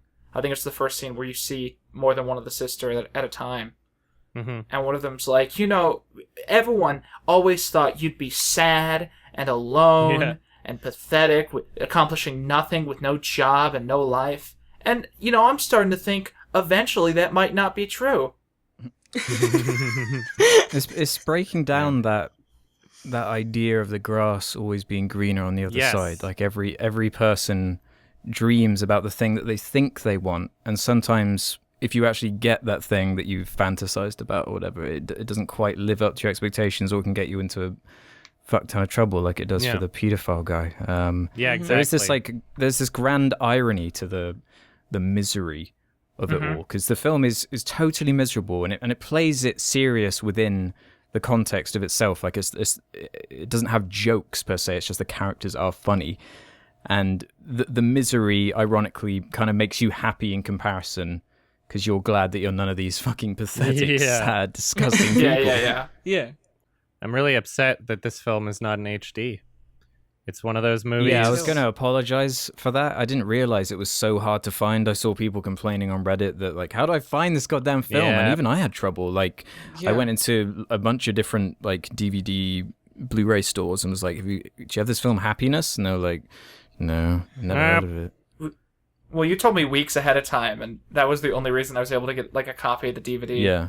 And it got here, and I opened it, and I knew it was old, because it's one of those, like, double-sided DVDs, you know, that they did for a while, but no one liked it, so they stopped doing it after like a year. Yeah. And luckily it played, but it was like, so I was watching it 4:3. I was watching it 16:9 in 4:3 in 16:9. Oh no. So it's like this fucking like little box that the movie's in, right? I mean, I love God that. forbid if they could have done the title screen in 4:3, and then it would have been 4:3 and 16:9 and 4:3 and 16:9. Yeah. I mean, from what I could tell, it was really well shot, and the production design was all great. I just wish it was in HD. I'm shocked that. I mean, this movie's great. Yeah. I would consider it like a classic. I mean, the way people have talked about it. Is too. it There's just a lot too of people who think this is a controversial or great something? movie. I It's guess not so, popular but enough. like it doesn't portray pedophilia as a good thing. It just presents a pedophile. Yeah, it doesn't character, or all these romanticize fucking it. weird like sexual. I mean, Philip Seymour Hoffman's character is fucked up. Like the way he talks to women is horrible. It was from the wrong year but and it's not popular enough. it doesn't promote these things. It Yeah. just shows them honestly, which is interesting. I read the Wikipedia article about the director, I think, and it said that like he made all these movies with really dark, heinous themes, and then he made a movie that like won a bunch of awards, and he was like, "Is it just because this is the only one that's not about rape or pedophilia?" You know, Maybe. Yeah. Is that all it Yeah, took? like the Challenge that Oscars one. would stay away from this shit, Yeah. you know? Yeah. Did this get nominated for anything? It got something at It Cannes, might I have got think. Oh, it did. something. Okay. Yeah. It got So- nominated For a Golden one Globe. Golden Globe. Yeah. Yeah, best it did screenplay, it. and that's it. Holy shit! Are they fucking kidding me? Man, Yep. what a bunch of hacks. My Fuck 'em. question was, how did this get made? Like, somehow they managed to get $3 million together, get this incredible talent, and assemble this film. Like, how many actors are screaming out to play these types of characters? Like, I think it's a not the lot most because appealing thing on paper. actors want to play interesting, challenging roles, and they want to show their range, and this is a great fucking chance to do it. I mean, I think even it I'm was- playing actors a do, dickhead. but these production companies. He's probably made movies in the past too before that were great. I bet he made like Look some up. really obscure indie flicks before this, and then all Yeah. these actors were like, "I want to be in whatever he does next," you know? Yeah. Fear, Anxiety, and Depression he made, and then Welcome to the Dollhouse. Those are two features he made beforehand, and those both got very well reviewed. So people were willing to write or act his weird fucking dialogue. Did you guys know this film is a sequel? What? It's Hold a on. sequel called Life During Wartime. Same director, same writer, but Okay. every single character is recast and played by a different set of really good actors. I haven't seen it. I was just reading Oh, about God. Okay. And this one's on I'll check Prime it out, I Video. guess. Oh, I'm totally watching this. Yeah, that's interesting. Oh, this is awesome. Okay. Added to the watch list. Weird. Did you guys have any problems with this movie? I didn't have any. I thought it was a little long, and yeah. maybe they could have cut out some characters. I would agree that it But, was a like, little long. It And just felt a little long. in that yeah. sense, I mean, I feel like it thought it was doing more than it actually was. Like, it could have been shorter and driven home the same point, you know? Well, it wanted to show every member of that family, and I get that. Yeah. It's just, and I guess it would. Like, I don't know what the movie would be without the father subplot or like the lighter subplots like that. because you got the really heavy shit like the pedophilia and the Philip Seymour Hoffman's character. Yeah. But then the stuff going on with the dad's a little more lighthearted. I wonder if that stuff was absent, the movie would be worse off because it would just be too heavy. That's something I don't know. I felt like a lot of the scenes could have been, a lot of the stories that happen in the film could have been expressed in less scenes. Like Joy's character, she goes through her own arc, but I feel like it took a while to get there. Same with even arguably the pedophile character, like it did kind of mosey along in terms of doing it. It was all very disturbing, but I felt like I was getting a lot of each character when, if you're going to do an ensemble movie, maybe you should just cut it down just a little. Yeah, maybe. I definitely thought it was good that there were little bits of the story that had like similar themes or similar precedents that were less extreme. Like just this idea that Joy gets into this horrible situation because she sleeps with some guy like the first night she meets him. Mm-hmm. Yeah. I feel like that's tonally like the same as like, I feel like every character gets into some shit because of some element of their sexuality, Yeah. And I think what happens to her is much more approachable than what happens to everyone else. So I feel like stuff like that's really important, Mm-hmm. They're just impulsive, or in that case, Joy's just lonely. So Yeah. she acts out, and it gets them in even more trouble. Like they try to seek happiness, and for some of them it lasts for a brief moment, but then they're in even more shit. Yeah. Yeah. Like even the pedophile character, he doesn't regret it. He said, I don't regret it. It felt great, which is fucking horrifying. But yeah. Can we talk about the ending? The dog licked when up the the boy's kid's like, jizz "I and can't." gave the mom Oh, a yeah. kiss. Like, what the fuck was that? Come on. I mean, I was like, it was really? it was so fucked up that it was was funny. That's It's how just I like the took it. last I middle came. finger. Yeah, it's the last middle finger. Exactly. Oh, man. That's how I feel about everything. I feel like I'm totally changing my brand here by continuing to mention this aspect. But I guess throughout the film, like the kid is constantly worrying about the fact that he is not sexually mature or something. You know what I mean? Yeah. And That was his even arc. his arc. attachment to his father at the end is even like a repercussion of the fact that he wants to be a part of that adult mess. Yeah. Yeah. And I guess they constantly set up the fact that he has not had a completion, if you will. So there's definitely I get why they chose to end the movie with him pulling that off. It was a little. I mean, It's just- the dog licking it up, though. I mean, That was come on. I didn't understand that. I thought that was Yeah. fucking funny. That was a little much. Yeah, me too. That's why I thought Why? it was there, because it's funny. It's like, why not? That's like the cherry on top It was, of the fucking thing. It's just like, yeah, you thought this could possibly have a happy ending? No, the fucking dog's licking her face. No, go. Dude, just it go is to a happy sleep. ending. The kid finally came. I'm happy for him. The last pause in the film, the pauses in this movie, I respect nothing more than a director who knows how to do good pauses, Yeah. David Lynch is incredible at pauses and saying whatever he wants to say with no dialogue. I feel like the pauses in this film, including the final one before the credits start rolling, like there's so many different emotions that are portrayed in those moments. A lot of them are really hilarious, Yeah. And you don't know how to feel. You don't know if you're supposed to laugh at it or just be uncomfortable. Exactly. It's great. Well, and they give you time to laugh at the funnier things, but they just hold it for a little longer than it takes to laugh. So you're done laughing, and it's still holding on this fucking awkward situation. You're like, ugh. It's so awesome. I love the scene where Philip Seymour Hoffman sits down on the couch with the sister. It was the most awkward thing. I love that so Super much. He's like uncomfortable. I love slowly that. inching. Oh yeah. It's like, no, this is awkward. That's such a modern comedy too. Exactly the way it's almost like YouTube-esque. How the brilliant way they did that scene, where it's like the romantic or like the exciting, music is swelling and building up as he reaches his hand over. She just goes, "This isn't working." It just cuts immediately. Yeah, it was great. It was so brilliant. It's just the dialogue is so naturally funny and witty in that kind of way where it's like, yeah, I've accidentally said stupid stuff like that before and sounded like a douchebag. Stuff like, Yeah. I'm not a scab, or I'm living in a state of irony. My favorite line in the whole film is probably, cum can be used as a verb as well.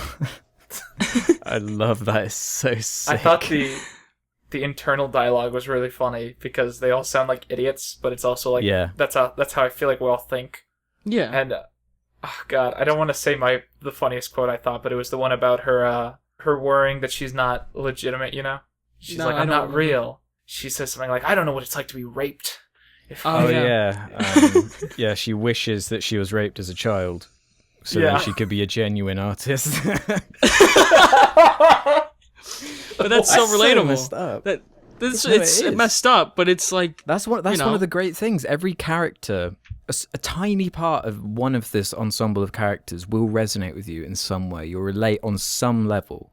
Yeah, of course. That's why I feel like they should cut it down, and I don't want them to cut it down because there are characters that I relate to, but there's easily other characters that I could relate to when I was older, or like younger. For other people, if I was an older woman, I would relate to the wife character or the sister. I think the probably the weakest one to me was the kind of large woman that had the story about killing the Mexican guy. Yeah. Oh, I loved her. I thought she was fantastic. That neck snap was bad. Oh right, yeah. No, I thought that whole element of it, the murder element, was like just a bit unnecessary and unneeded, and it added just a level of goofiness that the other things didn't have in such a on the nose way. Like everything else about it was relatively realistic, but that was the part where it's like, why would that no one investigate that? I don't feel that way. I don't think anything about this movie is realistic. I kind of agree with pretty Alex. Over the top and silly. You think it's more? I don't think anything about it was realistic. I don't think any of the situations they got. Really? It was all pretty exaggerated. I mean, the characters are interesting and they feel fleshed out, but I wouldn't call them realistic people. Yeah, that's the thing. Isn't it interesting that like the characters, there's like we think of them as fleshed out and realistic, and you're like that's an actual person who's walking around and all that, but they're also in a lot of ways very like cartoony. Like the fat woman's like very fleshed out, right? And then like there's also these moments where where like the joke of the scene is that she's fat and she eats ice cream. Yeah. Yeah, I didn't find that too cartoony though. I didn't think it was bad because I mean, like that's a real person. There's tons of people that do that. Yeah, I thought most of it was pretty like realistic. I mean, the murder element was a little weird. It's kind of like, but it's what people are like when they don't have a camera on them, sort of thing. You know? It's not like a typical Hollywood depiction of an American family. It's the shit no one wants to talk about and the shit no one wants to see. And that's what makes it realistic to me. I read like the first sentence of Ebert's review of this, and he said like it's snapshots of moments behind closed doors. Yeah, that's exactly it, and that's why I would say it is relatively realistic in terms of a lot of the portrayal. I never questioned for a minute. Yeah, these are just actors reading off quippy dialogue in a scene. I didn't feel that way. I'm not saying it's unrealistic in a bad way. I'm saying it's definitely exaggerated to butt heads with that. It's making fun of that sitcom-ish version of family or romance that we see. So everyone acts like in that comedic way, even when they're saying horrible shit like, "Oh, I would fuck you, son." Like it's that same delivery. I agree. So like that's not realistic to me, but it's effective and interesting. I was trying to think of depressing ideas and themes that weren't in the film, and the only one I could think of is like drug abuse. Yeah, I guess so. What else is there even left to explore in terms of misery? Like you kind of hit the nail on the head with that one. I mean, it is set in New Jersey. That's right. That's there. What does she say? She says like people don't get why I live in New Jersey. They're like, why would you even live there? You're successful and you're rich. Why would you live there? Well, they don't understand. I'm living in a state of irony. Joyzy. That's it. Is there anything else we have to say about this? I think we pretty much wrapped it up. Yeah. Definitely not for everybody. Holy shit. No. Oh yeah, definitely not for everybody. But I mean, I think this is for a lot of people. I'd say give it a shot. Yeah. Top 10 movies I would not show my mom. I probably would not have like picked this as something to watch had I like looked it up and read like even like the first sentence of the plot, you know. But I'm glad I did watch it. It was a really interesting delivery. It was on my watch list. I was gonna watch it at some point. So thank you, Alex, for helping make me take the plunge into this very fucked up film. Yeah, thank you, Alex. If this any was of you out magnificent. there, if you haven't watched the film but you're still listening to this part and you're like not sold, because it sounds so horrible, it's not exploitation in the way you might imagine. It's not Human Centipede 2. It's more artful than that. It's a well done film, and it's different. So I'd recommend watching it, even if you don't like it. At least that's a reaction. That's what art's all about. Any positive or negative emotional reaction is a good thing, a learning experience. It certainly in some isn't way. a boring film, and it isn't forgettable. Yeah. And that's an achievement. That's a good point. What would you give it out of 10, everybody? I'd just give it. I'd probably give it 5 out of 5. I think with what the director clearly was trying to achieve, he nailed it, and everything about it is artful. As I was saying, the acting's great, dialogue is just next level good. So many quotable lines, the funniest shit ever. It reminded me of what makes things like the Peep Show and The Office so funny. It really appeals to that dry British sense of humor. It's just an all-round great film. Yeah, very uncomfortable movie, but clearly trying to be, and it's hilarious and it's so well done. I gotta give it a 5 too. I would also go with 5. I thought the director had a vision. He wanted to show these characters and then play with the audience's heads about it, while also having a bit of an interesting and funny time, while also really shocking you. And yeah, he accomplished all of those things, and I think that's really commendable. I don't know if it would end up on the best movies I've ever seen. I thought it was worth watching. Yeah. I would give it a 7. The odd man out again. Why only a 7? Yeah. Why only a Sorry. 7? Why not a 10? Why isn't it perfect? Well, Why do you hate everything? I really enjoyed it. No, you hate it because you didn't give it a 10. Well, like you said, I mean, the star of the film is the writing and performances. I mean, you were saying that it's shot great. Yeah, it was serviceable. I didn't really see anything 10 out of 10 in that department or anything. And like I said, I did that would have feel been distracting. Yeah, the simplicity was key, I thought. Yeah, Okay. it's totally key. That's fine. But All right, fair. I mean, yeah, I just felt like like I said, it did kind of meander. Things could have been cut down. It did feel like it thought it was a bit more, I guess, important than it was. I guess that's just me. And you know what? I'm fully willing to admit that this might be influencing my rating or my experience of the film, but I really, really don't like that uncomfortable pedo shit. I really don't enjoy it. And in the same sense, I've argued, if you don't like what's happening in Antichrist, or any kind of gore kind of movie, getting a reaction, I do kind of enjoy those at the same time. I get a kick out of fun, squeamish gore or disturbing concepts, but pedo shit is just one of those weird things that I can't deal with it very well in movies. Depending on how it's presented. It was a tad too disturbing for my taste. Wow. Wow. Yeah, amazing. This whole discussion, I've been feeling bad about the fact that I had to be the one to drop that bombshell. I was like, did I do that wrong? No. I feel like I didn't land right. I kind of walked out feeling like I don't exactly know why that was in the movie, but I guess it fit. Yeah, it fit the discussion of the separation between your public life and But I could totally see the idea that you could have replaced that with anything else. It's not just a murder scene that it was in the movie. The pedophilic aspect was absolutely necessary, but it was kind of just how it was presented, I guess. We didn't really need the dog licking up the cum thing at the end. That was a little weird. Also, I was kind of hoping for some sort of resolution for this pedophile rapist character. I was hoping to see him go to jail or something. I was hoping to see something other than a threatening phone call, so I could feel the whole experience of watching him abuse and manipulate people around him and children would be worth it, to see some sort of vengeance in it. But that's a really good it didn't point. happen. I felt a little blue balled on not about that getting what you vengeance want, though. sort of thing. He just got a threatening phone call, and then the movie ended. You know? Yeah. Yeah, I don't think that's what the movie was about, though. I know. I don't think they needed a scene of like him going to Yeah. jail. It's pretty clear his life is over after that.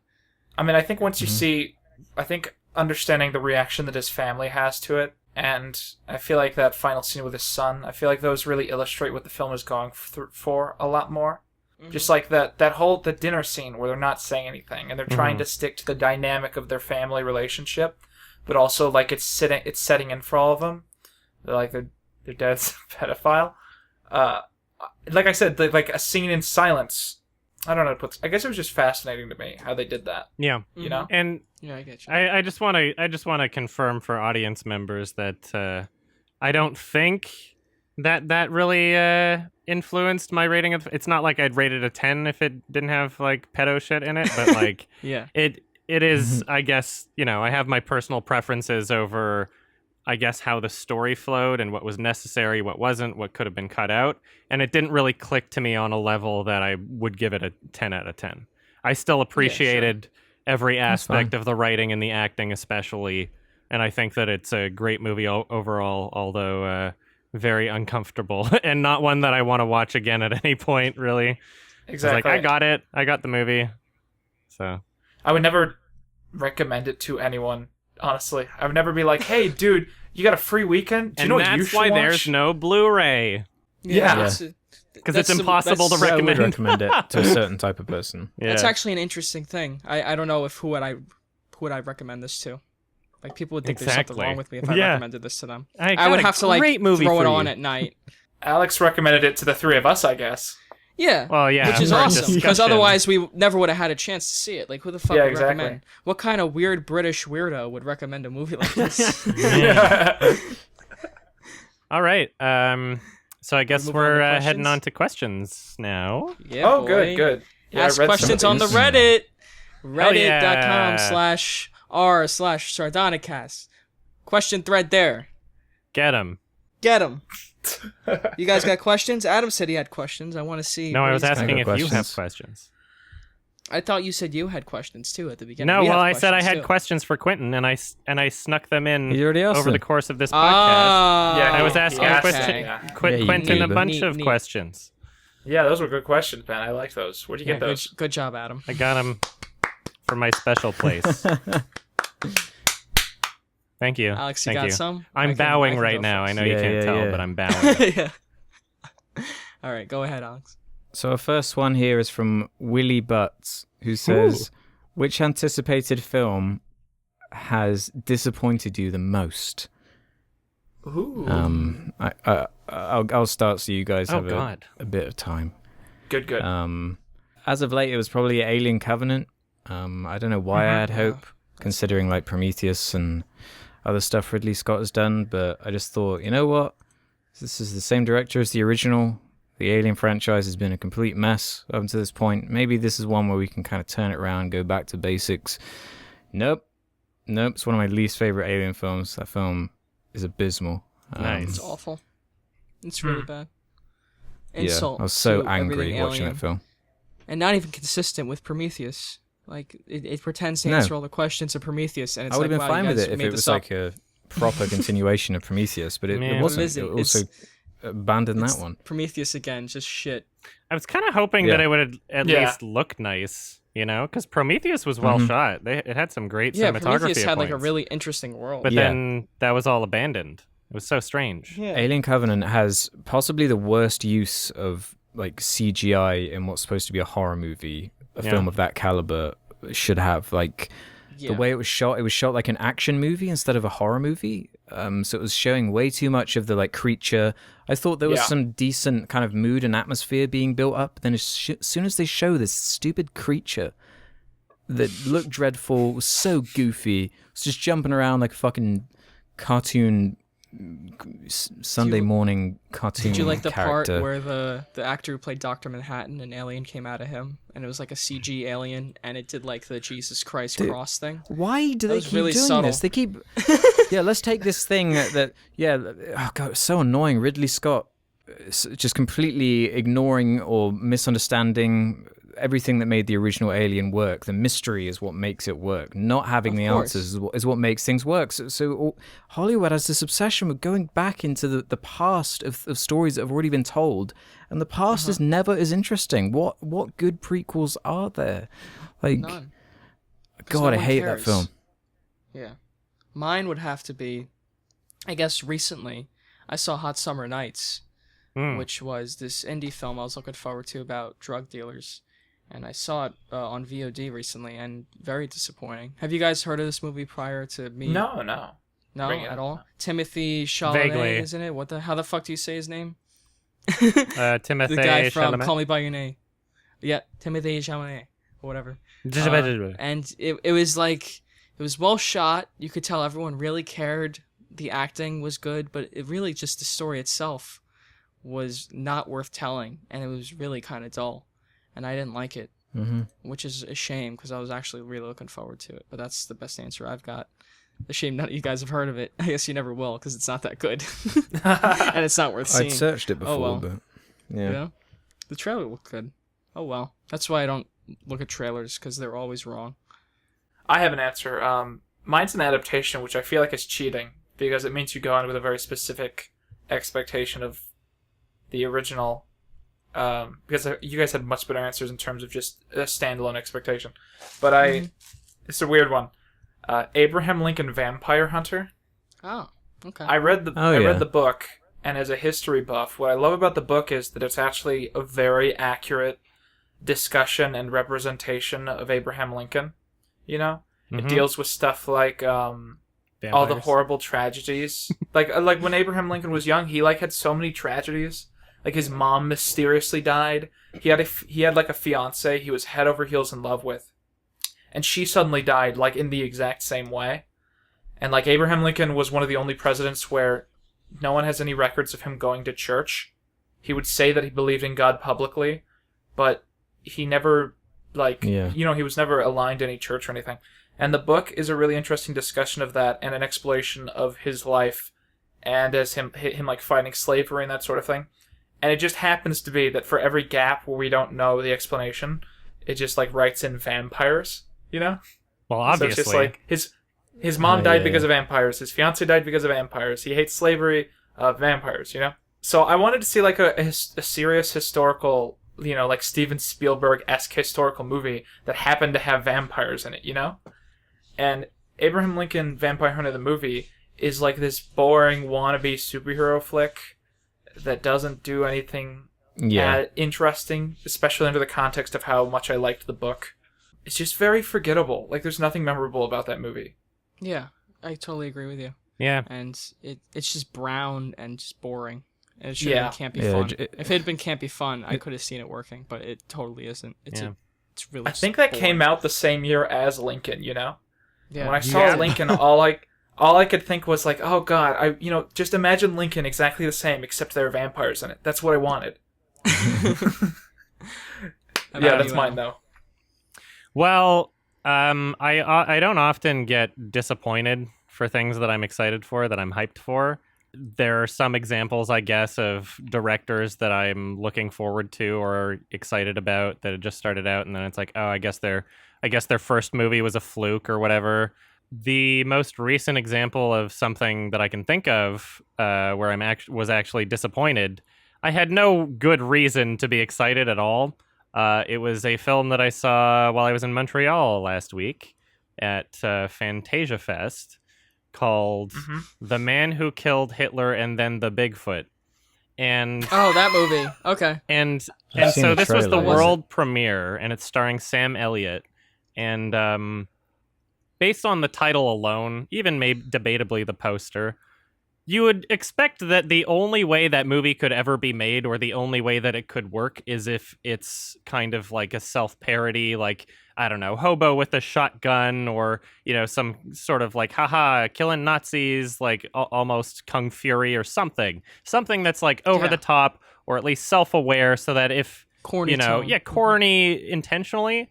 And unfortunately, the movie played itself very, very seriously.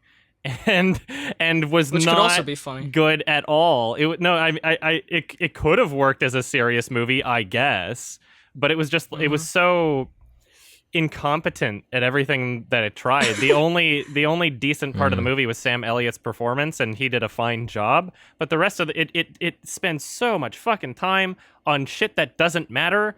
We get like flashbacks where it's like, okay, we start the movie with him almost killing Hitler, and then it goes to him like getting a haircut later, and he's just like, I'm sad that because of my past experiences, and it dwells on this shit for like 45 minutes, keeps going back to flashbacks, but instead every time the flashback happens, it's like it starts out before the first flashback started. So it's like, okay, well, what new information am I getting? Just him walking around like, oh no, the Jews are going to Auschwitz in this train, but it's like, I already knew he was there. I already saw him about to kill Hitler, and then when Bigfoot happened, it was just like, it was so unsatisfying. It was so just what a fucking mess. I was mostly disappointed because I was visiting some friends and I brought them to the movie as well, because I was like, well, I'm gonna see this movie anyway, you want to come? It would have been really cool if we saw something that was like slightly entertaining, but it was not. So yeah, that's a shame. Yeah. I expected more from a movie with such a great title. You would well. expect it to just not take itself seriously. Yeah. I think if you see a movie called, what was it? The Man Who Killed Hitler and Then the Bigfoot. I mean, I think that's a shame. That's a title that's too good, because the movie's never going to be as good as the title makes you think it's going to be. Yeah. Yeah. What a shame. Oh well. That was garbage. I got another question here. This is from Kofrick. Oh no, I'm not gonna read that one. Sorry, my bad. Okay, this one's from I read the wrong one. This one's from Rage High 42.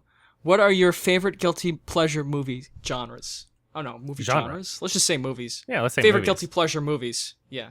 Oh man, I had prepared an answer for genres.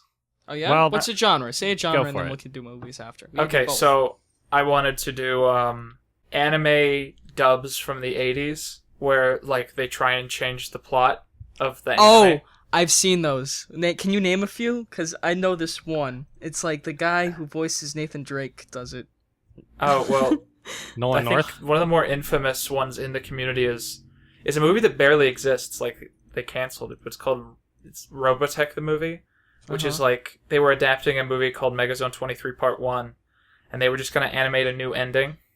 And like through most of the way through production and like rewriting the script to make it fit with a different show, like the people at Canon Films called them up and said, "Hey, this movie sucks. There's too many girls in it, and there's not enough fight scenes.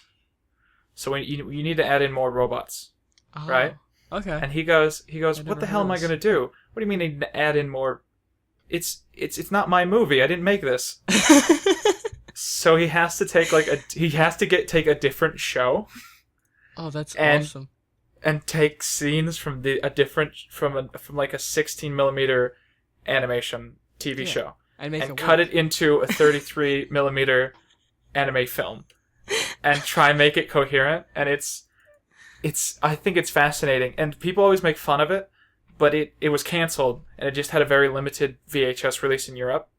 So I feel like making fun of it is like making fun of a kid on crutches because he can't walk straight. Yeah. I That's just pretty think it's fun, like though. I'd it's never a heard really of that. really What's weird, the- what's fascinating the- film. What's the name of this? I want to It's- add this to my... It's called Robotech the movie, and you're probably gonna have to find like a fan edit putting it Oh. back together on YouTube or something. Okay, I'll try to find that. I was thinking of the more... Because they do that, but they do it intentionally. Like, they rework all the dialogue to make it funny and make the show into a joke. Those are the ones I've seen. Oh, okay. I've never seen, like, that shit. There was That's one awesome. on Adult Swim that was like that. Yeah. Yeah, I'm trying to remember the name of it, but I guess I can't right now. Someone will mention it on Reddit, and I'll approve it. Be like, yep, Yeah, that's it. Anyway, I'll quickly add. I want to do a video about Robotech the movie, just discussing the history, You totally should. but it's so complex because it totally changed like an entire franchise that I'm worried that people are just gonna get lost in me explaining it. But yeah, I'll consider it. Awesome. I guess I do actually have a genre, and that would be trauma-esque, shitty, low-budget horror films that don't take themselves seriously, but at the same time don't even try. So there's just a bunch of hot garbage that comes out of people that you can tell have no real vision, and they're just doing it because they think it's fun. And I feel like there's a lot of... It's a little difficult to sift through the bullshit, but you get some really funny ones in there, you know? There's a movie called I Spit Chew on Your Grave, and it's like an hour long, and I think you can find it on YouTube. Directed by this guy named well, it's 2008. And it looks like it was just filmed with some friends, but you can like buy it on Amazon, I guess. And there's a lot of great funny moments and lines in that movie, but it's like it looks like shit. Like there are points where it's like you can barely tell what's happening because the lighting's so bad. Like they're filming it on a handy cam, but there's some funny moments in it. There's also like Fetish Dolls Die Laughing, which is a pretty funny one where the villain tickles them to death. That was a pretty good one. Shit like that. That's kind of a guilty pleasure genre. If I were to pick movie, I would probably say something like Crank, but I almost don't want to because I still like Crank as a movie. I think it succeeds at what it tries to do. Whereas something Crank like is like a genuinely great movie. Yeah, something like these, it's like it's difficult to convince other people to watch them unless you've just got a room full of drunk people and you put it on, you know? Yeah. And then people enjoy it, but just, because it's bad. You have to have the right crowd, Mm-hmm. Yeah. I don't know if it counts as a genre, but do Dwayne Johnson movies count as a genre? Yeah, dude. That's what I was going to say. I was going to say Nicolas Cage movies. So yeah, totally Really? go with a person. Those are genres. Yeah. I'll agree with that. Have you ever seen the earliest film one of the earliest films he did? He plays like a tooth fairy. Oh god. Yeah. That's a classic. I remember That one. wasn't like pre-Mummy though, was it? Like the Scorpion King? I think it was post, but it was like one of his first things he did after WWE. I The think. Tooth Fairy. That was like his weird kids movie phase where he was Yeah. just doing a bunch Yeah. of kids movies like I'm Race to Witch family Mountain friendly. and that. I think Yeah. I think one of you guys said on an earlier podcast something brilliant, which is that all Dwayne The Rock Johnson movies look like the trailers for those look like fake. Yeah.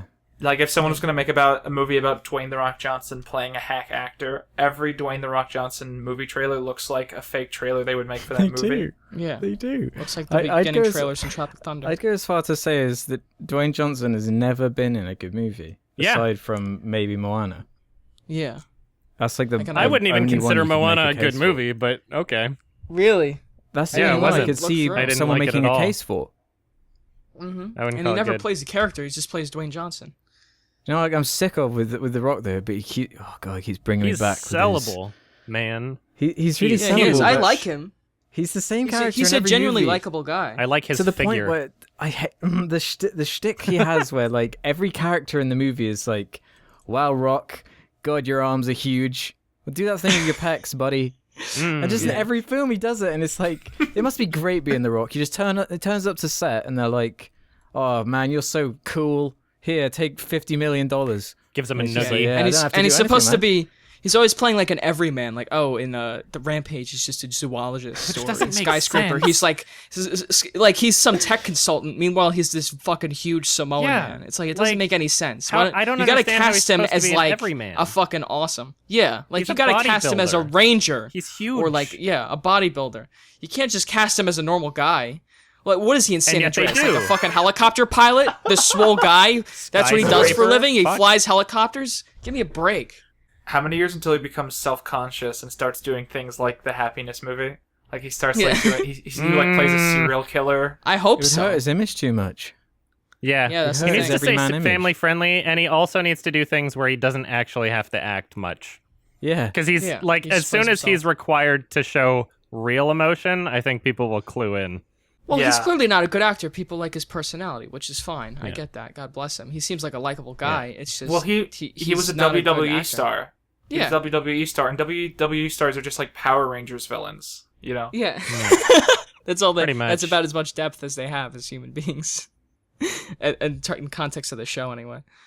Should I answer this question? Should Did you? I answer it?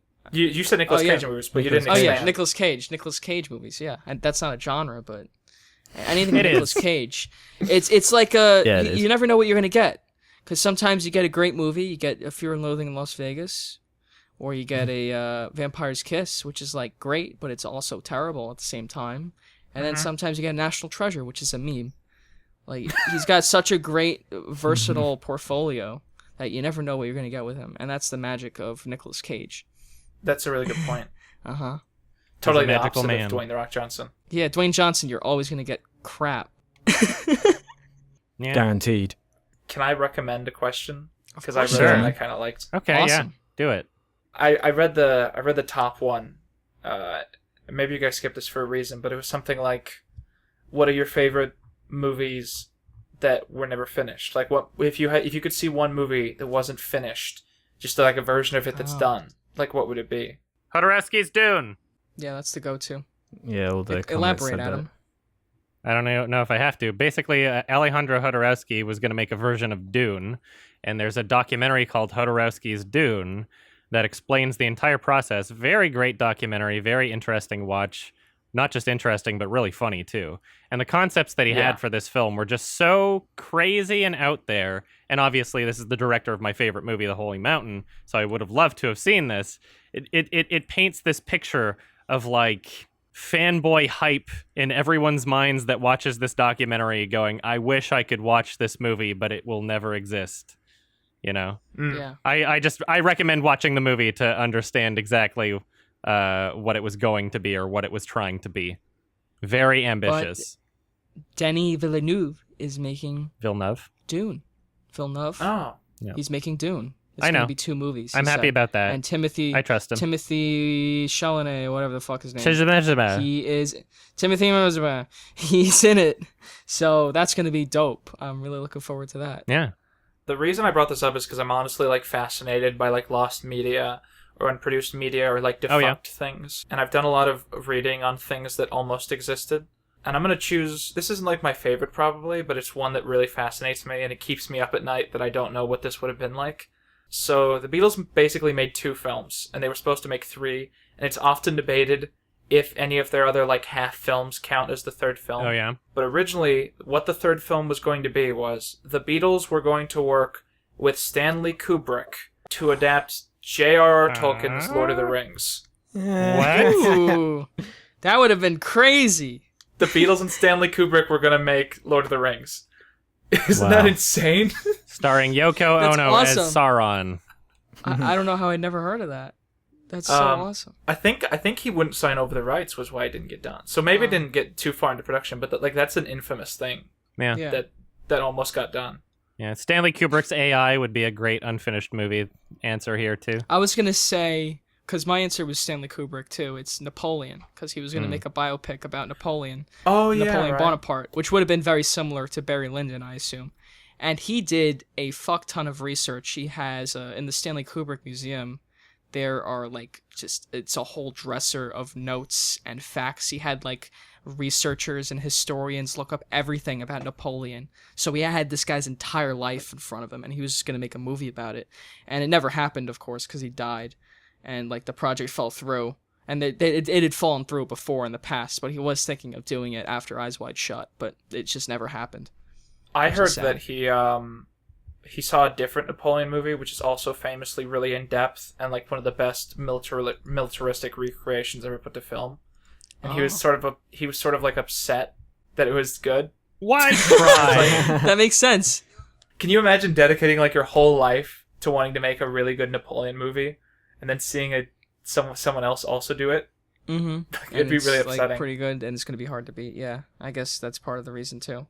Do you know the movie by chance? What it is? Because I'd be interested to hear it. I know see that it. History Buffs did a video on it. Okay, I don't know. Well, I'll have to check that out. I would love to see Stanley Kubrick's AI entirely to put to bed that eternal debate of, because AI is such a complicated film. It's like Kubrick was inspired by Spielberg when he was making the movie, and then Spielberg was trying to adapt Kubrick's inspiration of Spielberg's work, and there's this huge debate over like at what point did the movie fall apart, you know? Mm-hmm. Or how much of it was him, even. Like, do you blame Spielberg for the bad bits, or is it? I blame Spielberg for all the bad bits. Yeah, Because I it's do an easy too. way to look at the situation. See, I heard that the ending, that sappy romantic ending, I heard that was Kubrick wanting to do like a Spielberg ending. Yeah, but I think Kubrick would have had some level of irony to it. or Yeah. sarcasm. It to all Like, depends it on would how have been, it's- it would have been clear. Like the tone of the music and how it's shot. Yeah. You know, like there's so Because much. The Shining that's is fair kind for of The Shining also makes fun of that kind of simplistic family dynamic, and all the characters act like sitcom characters, but he puts them in these horrible situations. Like there would have been a hint that it was self-aware, and in AI, the Spielberg version, there's no hint of that because Spielberg does that basically no matter what. So in the context of a Spielberg movie, it's like, okay, he's doing his same shit again. He's doing his schmaltzy crap. Yeah. Alex, did you have another answer, or is it you just going with Yeah, I what have one. Oreski's doing? No, I had one. Speaking of your weird Beatles Lord of the Rings crossover, I really wanted to see Guillermo del Toro's The Hobbit that fell Oh through. yeah, I forgot. Shit. That would've Lindsay been cool. Ellis has a fantastic Fuck. video on that. Oh yeah, that's I recommend that series to so many people so often. It's Yeah. like Yeah. such a good. She did a great job with that. She did a really good job. Mm-hmm. I'll put that in the description. I've seen too. it in the recommended videos, but have not clicked on it yet. You totally should. It's really interesting. I think the I whole will. process, how it all fell apart. Yeah. It all came down to money. Of course. Shocker. Of course. hmm That's what it Ka-ching. always comes down to. Mm-hmm. I just think, because what we got in the end was like a rushed, like Peter Jackson had no time. He had no pre-production like he did for Lord of the Rings. He had Yeah. like a couple years pre-production to really develop his ideas, but he was just rushed into this deal with these 3 films. Could have easily just been one, that whole story. Yeah. I reckon just one, like maybe 2.5 hour Hobbit film from Guillermo del Toro with his just insane like set design and Yeah. production would have been really interesting to see. It wouldn't even need to like fit into the established Lord of the Rings Yeah. universe or anything. But that's probably why it fell through. He's too unique of a visual storyteller for that kind of thing to gel with probably what the Warner Bros. Or whoever owns the rights to it would have wanted from that franchise. Sorry. Yeah, they wanted to play it safe. You're too good. Yeah, exactly. Just have Peter Jackson do it again. That's what they always say. Yeah. Or they go with Alien. Let's just have Ridley Scott do it again. Yeah, that'll work. Why don't you let someone else try? No, let's just let Ridley Scott do it again. When the passion is gone, like you need someone with Yeah. ideas, fresh perspective to come in and Exactly. put their vision on it, not just rush someone in who happened to do a really good job the previous time. I mean, what do you guys think of the sudden trend of like? I mean, there's this new thing with like they take a film from the '80s and then they do like a sudden sequel. So like they're doing it with Terminator. They got the original like director to do Terminator, and they're doing it with Halloween. Yeah. Yeah, ugh. Jamie Lee Curtis is in it again. Yeah, great. As Like a she was doing grandma. lot. Do you think that's just like a distraction, or do you think that adds anything to it, bringing the same person in to do it like a sequel? It's just It's- just another yeah. marketing thing. It's People will like it's it the if we bring the same nostalgia, people right? back. It makes it because you're feel like marketing it's towards yeah. the people that remember and are fans of the original. It's the exact same shit we were talking about earlier with Disney and their stupid live action remakes. Yeah, exactly. It's like just make a new movie. Yeah. Make a movie like Halloween. You're You have supposed to blame build the upon audience, film. though. That's what makes films. Yeah, well, Because if people didn't see hopefully this don't shit, do they well. wouldn't do it. You know, people keep yeah, seeing it. you're That's right. why they keep getting made. Mhm. Yeah, But the thing is, these don't do well. Do they? Not all of them. Yeah, a lot I of the feel time like they just, don't. like, a lot of them flop. I guess yeah. I guess it's a safer bet than putting money Yeah. in Recycling in an original IPs. idea. Although look at Hereditary or something. That movie made like $60 million, and it's just this original horror 60 film. million is nothing when you're talking about like the studio bigwigs who are recycling through old IPs trying to figure out what they want to make next. yeah. You know, that's like not even the budget. Yeah, but how much can a Halloween remake? You know, make? I mean, I've really. always said, and I know financially this makes no sense. I'm not dumb. I've always said they should remake bad movies and make them good movies. Mhm. Mm-hmm. Do you know how much I would kill to see like? And this sounds ridiculous. I would love to see like a competent remake of Manos: The Hands of Fate. Yeah. Just would like too. take the lore and just make it kind of a scary movie. Mm-hmm. That'd be The great. setup's there. What they usually do is people just take those bad ideas and make them into something great. Like Under the Skin, they took all those cliche Species. alien abduction movies, Species and that shit, where women seduce the men and they eat their bones or something. They took that and made it like this weird fucking art film. So I mean, a lot of like a lot of beloved films are secretly remakes. Like The Thing is a Yeah. remake. uh-huh. Yeah. And that's a classic. I love The Thing. I think the I don't have Thing's any other fantastic. examples, but you know what I mean. Yeah. Or is it they're just inspired? Yeah. there's all these directors who are inspired by campy B movies. I mean, that's what George Lucas and Spielberg did. They watched all those campy movies from the 40s and 50s, and they made them into modern day blockbusters, and they gained huge success from that. Not a direct remake, obviously, but clearly inspired by that stuff. We need a competent remake of Howard the Duck. That's right. James That Gunn, might get on it. actually Oh happen. wait. Oh, sorry. Oops. I don't think he's Wait, blacklisted it's gonna everywhere, happen? though. I think he's just No, blacklisted no, he'll be in back. like Disney, and he might even get a job with Disney at some point in the future. Disney owns 40% of the film industry. I think that's why not people 40% say. of the film Yeah. industry, 40% of like the box office at this point. Oh, box office, Yeah. yeah, because they own everything, including Fox. They don't own 40% of every movie being made, but they own Yeah, 40% of the that's money that movies obviously. make. Because So, everyone's making movies in their backyards. yeah. Exactly. Which is awesome. I encourage it. You can make Absolutely. a movie easier today than ever before. Mhm. Independent, And cheaper. independent filmmakers are on the rise. Go can shoot hit it up on an iPhone. A24 and be like, yo, I've got this really weird horror movie. Can you please make a trailer for it that makes it seem like it's a cliched horror movie that everybody's seen so that when people see it in theaters, they hate it, but critics really like it? Hell yeah. But they gotta make money, Adam. That's like what keeps the industry going. If they didn't do that, the movie wouldn't make money, and This is then true. the industry would fall apart. So, Our economy would collapse. fuck we'd you, all die. people. We're gonna lie to you. All right, I guess that's it for questions. That's it, yeah. And I guess before we end the podcast, there is a film recommendation for next episode. Yes. It's my turn, Oh right? boy. It is Okay, your turn. good. Go for it. Well, because bud. you were saying yes, and I was like, uh-oh, did I accidentally skip Oh, no. It's your turn. I was just You're excited, to see what excited you're for gonna a give movie me. from me. Why, thank you. Yeah. So if Yeah, we anybody are. wants to join in on the discussion for this film in 2 weeks from now on our next episode, be sure to watch it. It's a film called La Planète Sauvage. Otherwise, English title, you'll find it as Fantastic Planet. It's an animated movie from 1973, directed by René Laloux. I Ooh. think it won the Palme d'Or. It won something at Cannes. I'm pretty sure it won the Palme d'Or. But it won something. I don't remember. But it's a short movie. I wouldn't look up much about it, I guess. Like, don't watch any trailers. I know you guys probably never really do. Just experience it, and it'll be I'm sure, an interesting discussion. Yeah. I'm about to looks awesome. I'm about to suggest something, though. By the way, neither of you have seen this, right? No. No. Okay. I'm about to suggest, since the movie is only like 72 minutes long, there's also a 10-minute short film that was made before this movie from the same director. And if you guys are interested in watching that as well to add to the discussion, not like we'll run out of things to discuss very quickly with this film, but I figure the short film beforehand, Les Escargots, or I think it's called The Snails, 1966, same director.